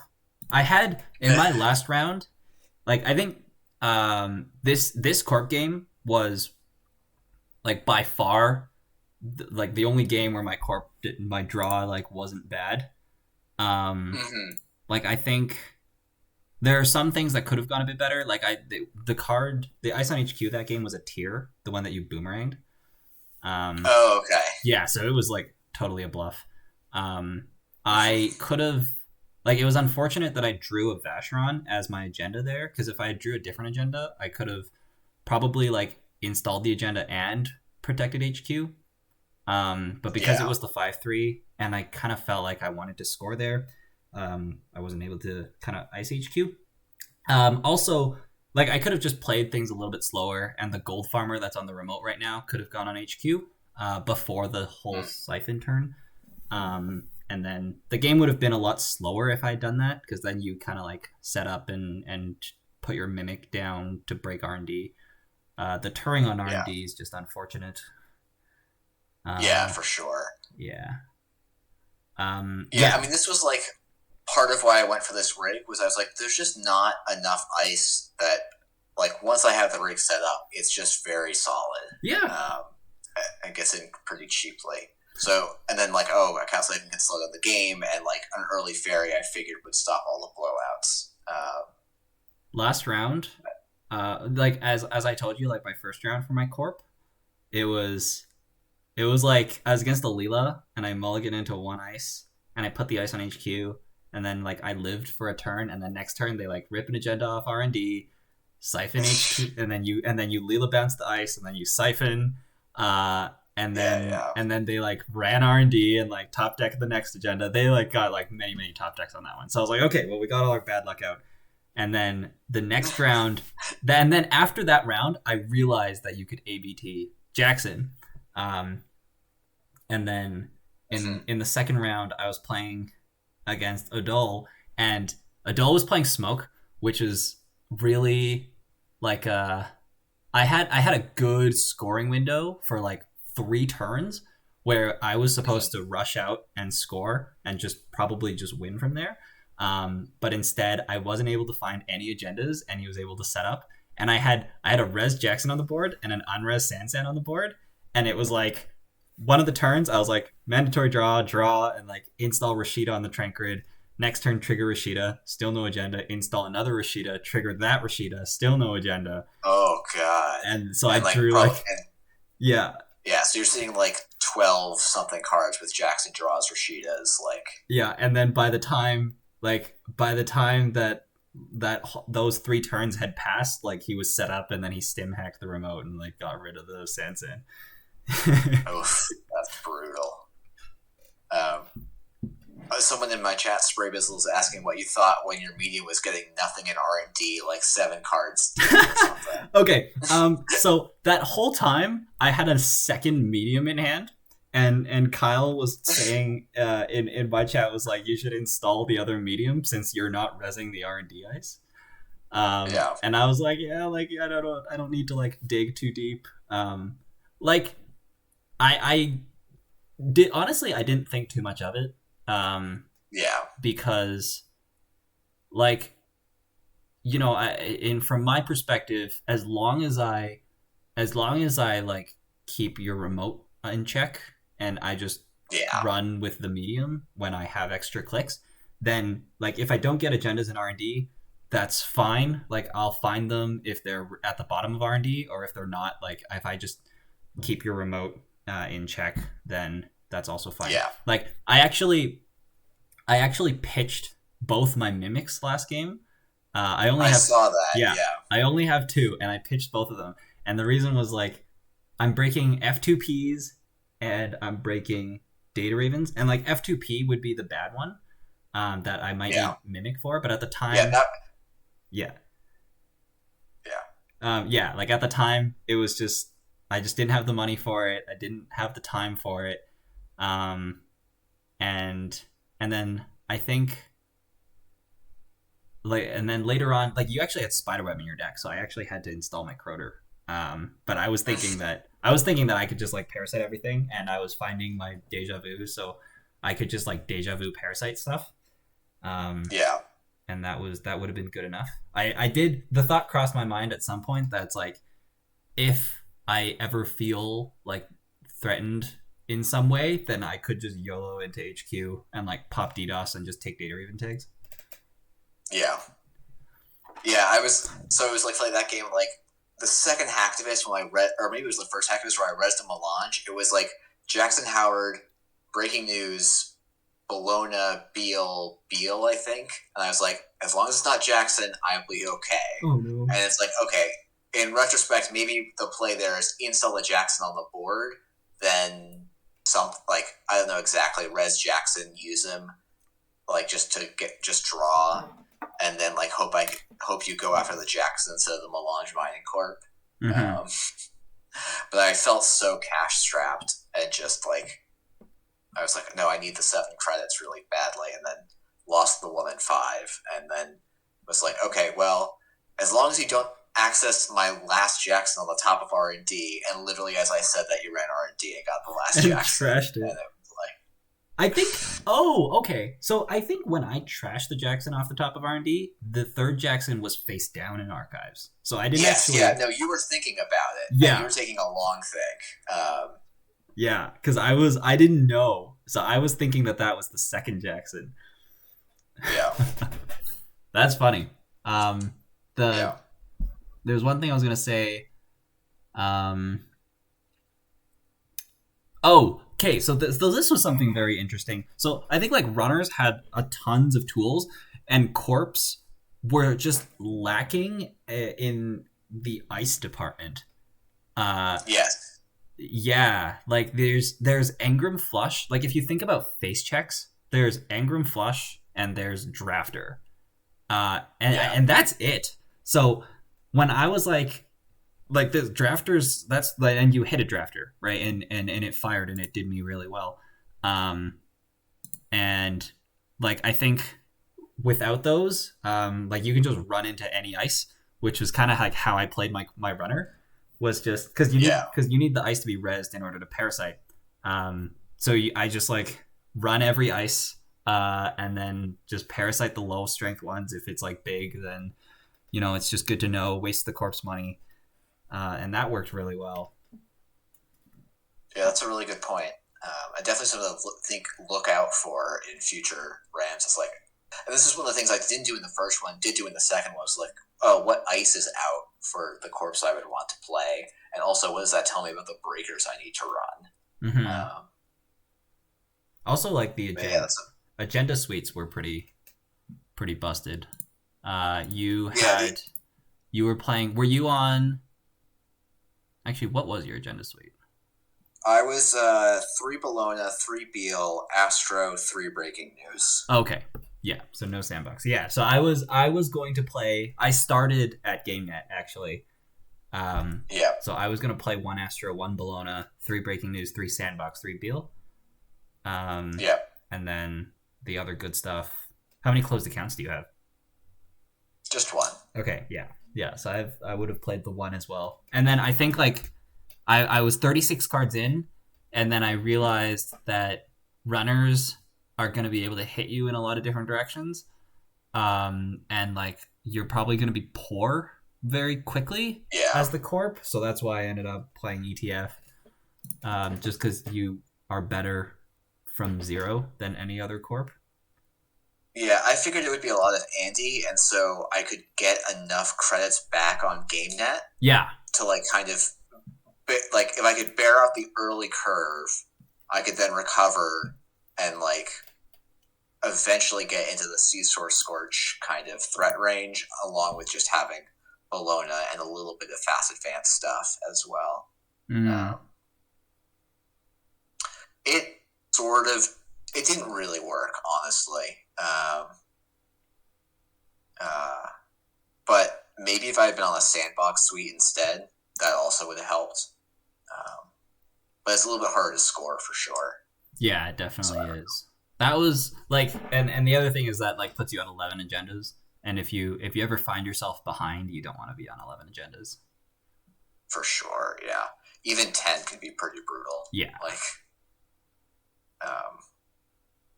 yeah. But like I started, like I think GameNet has a lot of perks just because so much stuff is in faction. Like you can play your Sands. Yeah. San Jackson, Gold Farmer, Toll Booth. Toll Booth is a good ice. Like then there's not a lot of those. Yeah, I kind of wish I had been running 2 Toll Booths, but yeah. I don't know. I was also on an endless EULA, which I literally never saw until this game, where I'm like, okay, well, I don't want to spend 6 to get a Parasite. Yeah. Yeah. No, I thought about that too, and I didn't put it in there in my first draft because of that. But F2P is another great face check ice, which again, like there's only very few of those. Yeah, I figured like, I was like I was focusing on like how does my deck deal with the turn 1 Siphon play, and so I was like, okay, well, Data Raven is actually mostly a hard end to run against Siphon strategies. Yeah. And then like I could put in some spider webs just to try and make the Boomerang Siphon a little bit less good. But I don't know if that, in retrospect, that was the best use of 2 influence or 4 influence, but not sure. Yeah. But yeah, all right. Well, thanks so much for coming over to the chat. Yes. You too. I hope you had a good time, and we'll hopefully run into each other in the next RAM. These are happening every 2 weeks, right? There might be a pause in between the next one, but I'm not exactly sure. Okay. Yeah, this is fun. Like the whole deck building thing is fun. This format was definitely more balanced than some of the ones I've been doing, like to test for myself. Oh, really? Like I did one on, or actually Simply the Onion did one on Thursday, and like it was one where like Corpse had nothing. But then you still had original core. Like it was actually like I basically got to make the same runner list. Like, but I also had Amakua, Deuces Wild, and like meanwhile I'm like building an ETF that's running like. Oh, actually no, I'm sorry. ETF was Moons, so like it was just like this bonkers wild format.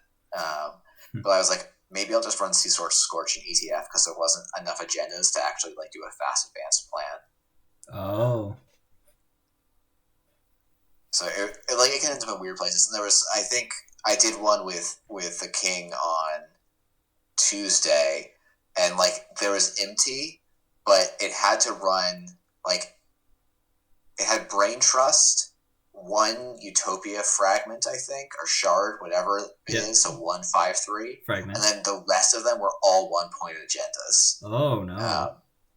And I was like, I don't think that's quite right. No, and it didn't end up being quite right. But yeah, it was interesting to see. Yeah. But, all right. Cool. I'm gonna jump off here. Probably close off my stream. Yeah. Thanks for coming by. Thanks for Have a good night. You too. Okay. Yeah, I think I'm going to call my stream there. You can head over to the Project Nisei stream. I think they're streaming the cut, and I'll probably watch a bit of that as well. But yeah, this is a fun format. I look forward to playing the next one, and also look forward to streaming on Fridays. So again, I'm going to start streaming weekly on Fridays, starting at 7 p.m. Mountain Time. So that would be 6 o'clock Pacific or 9 o'clock Eastern at night. So please jump by if you're interested. And yeah, hope to see some of you guys around. Okay, thanks for hanging out, guys.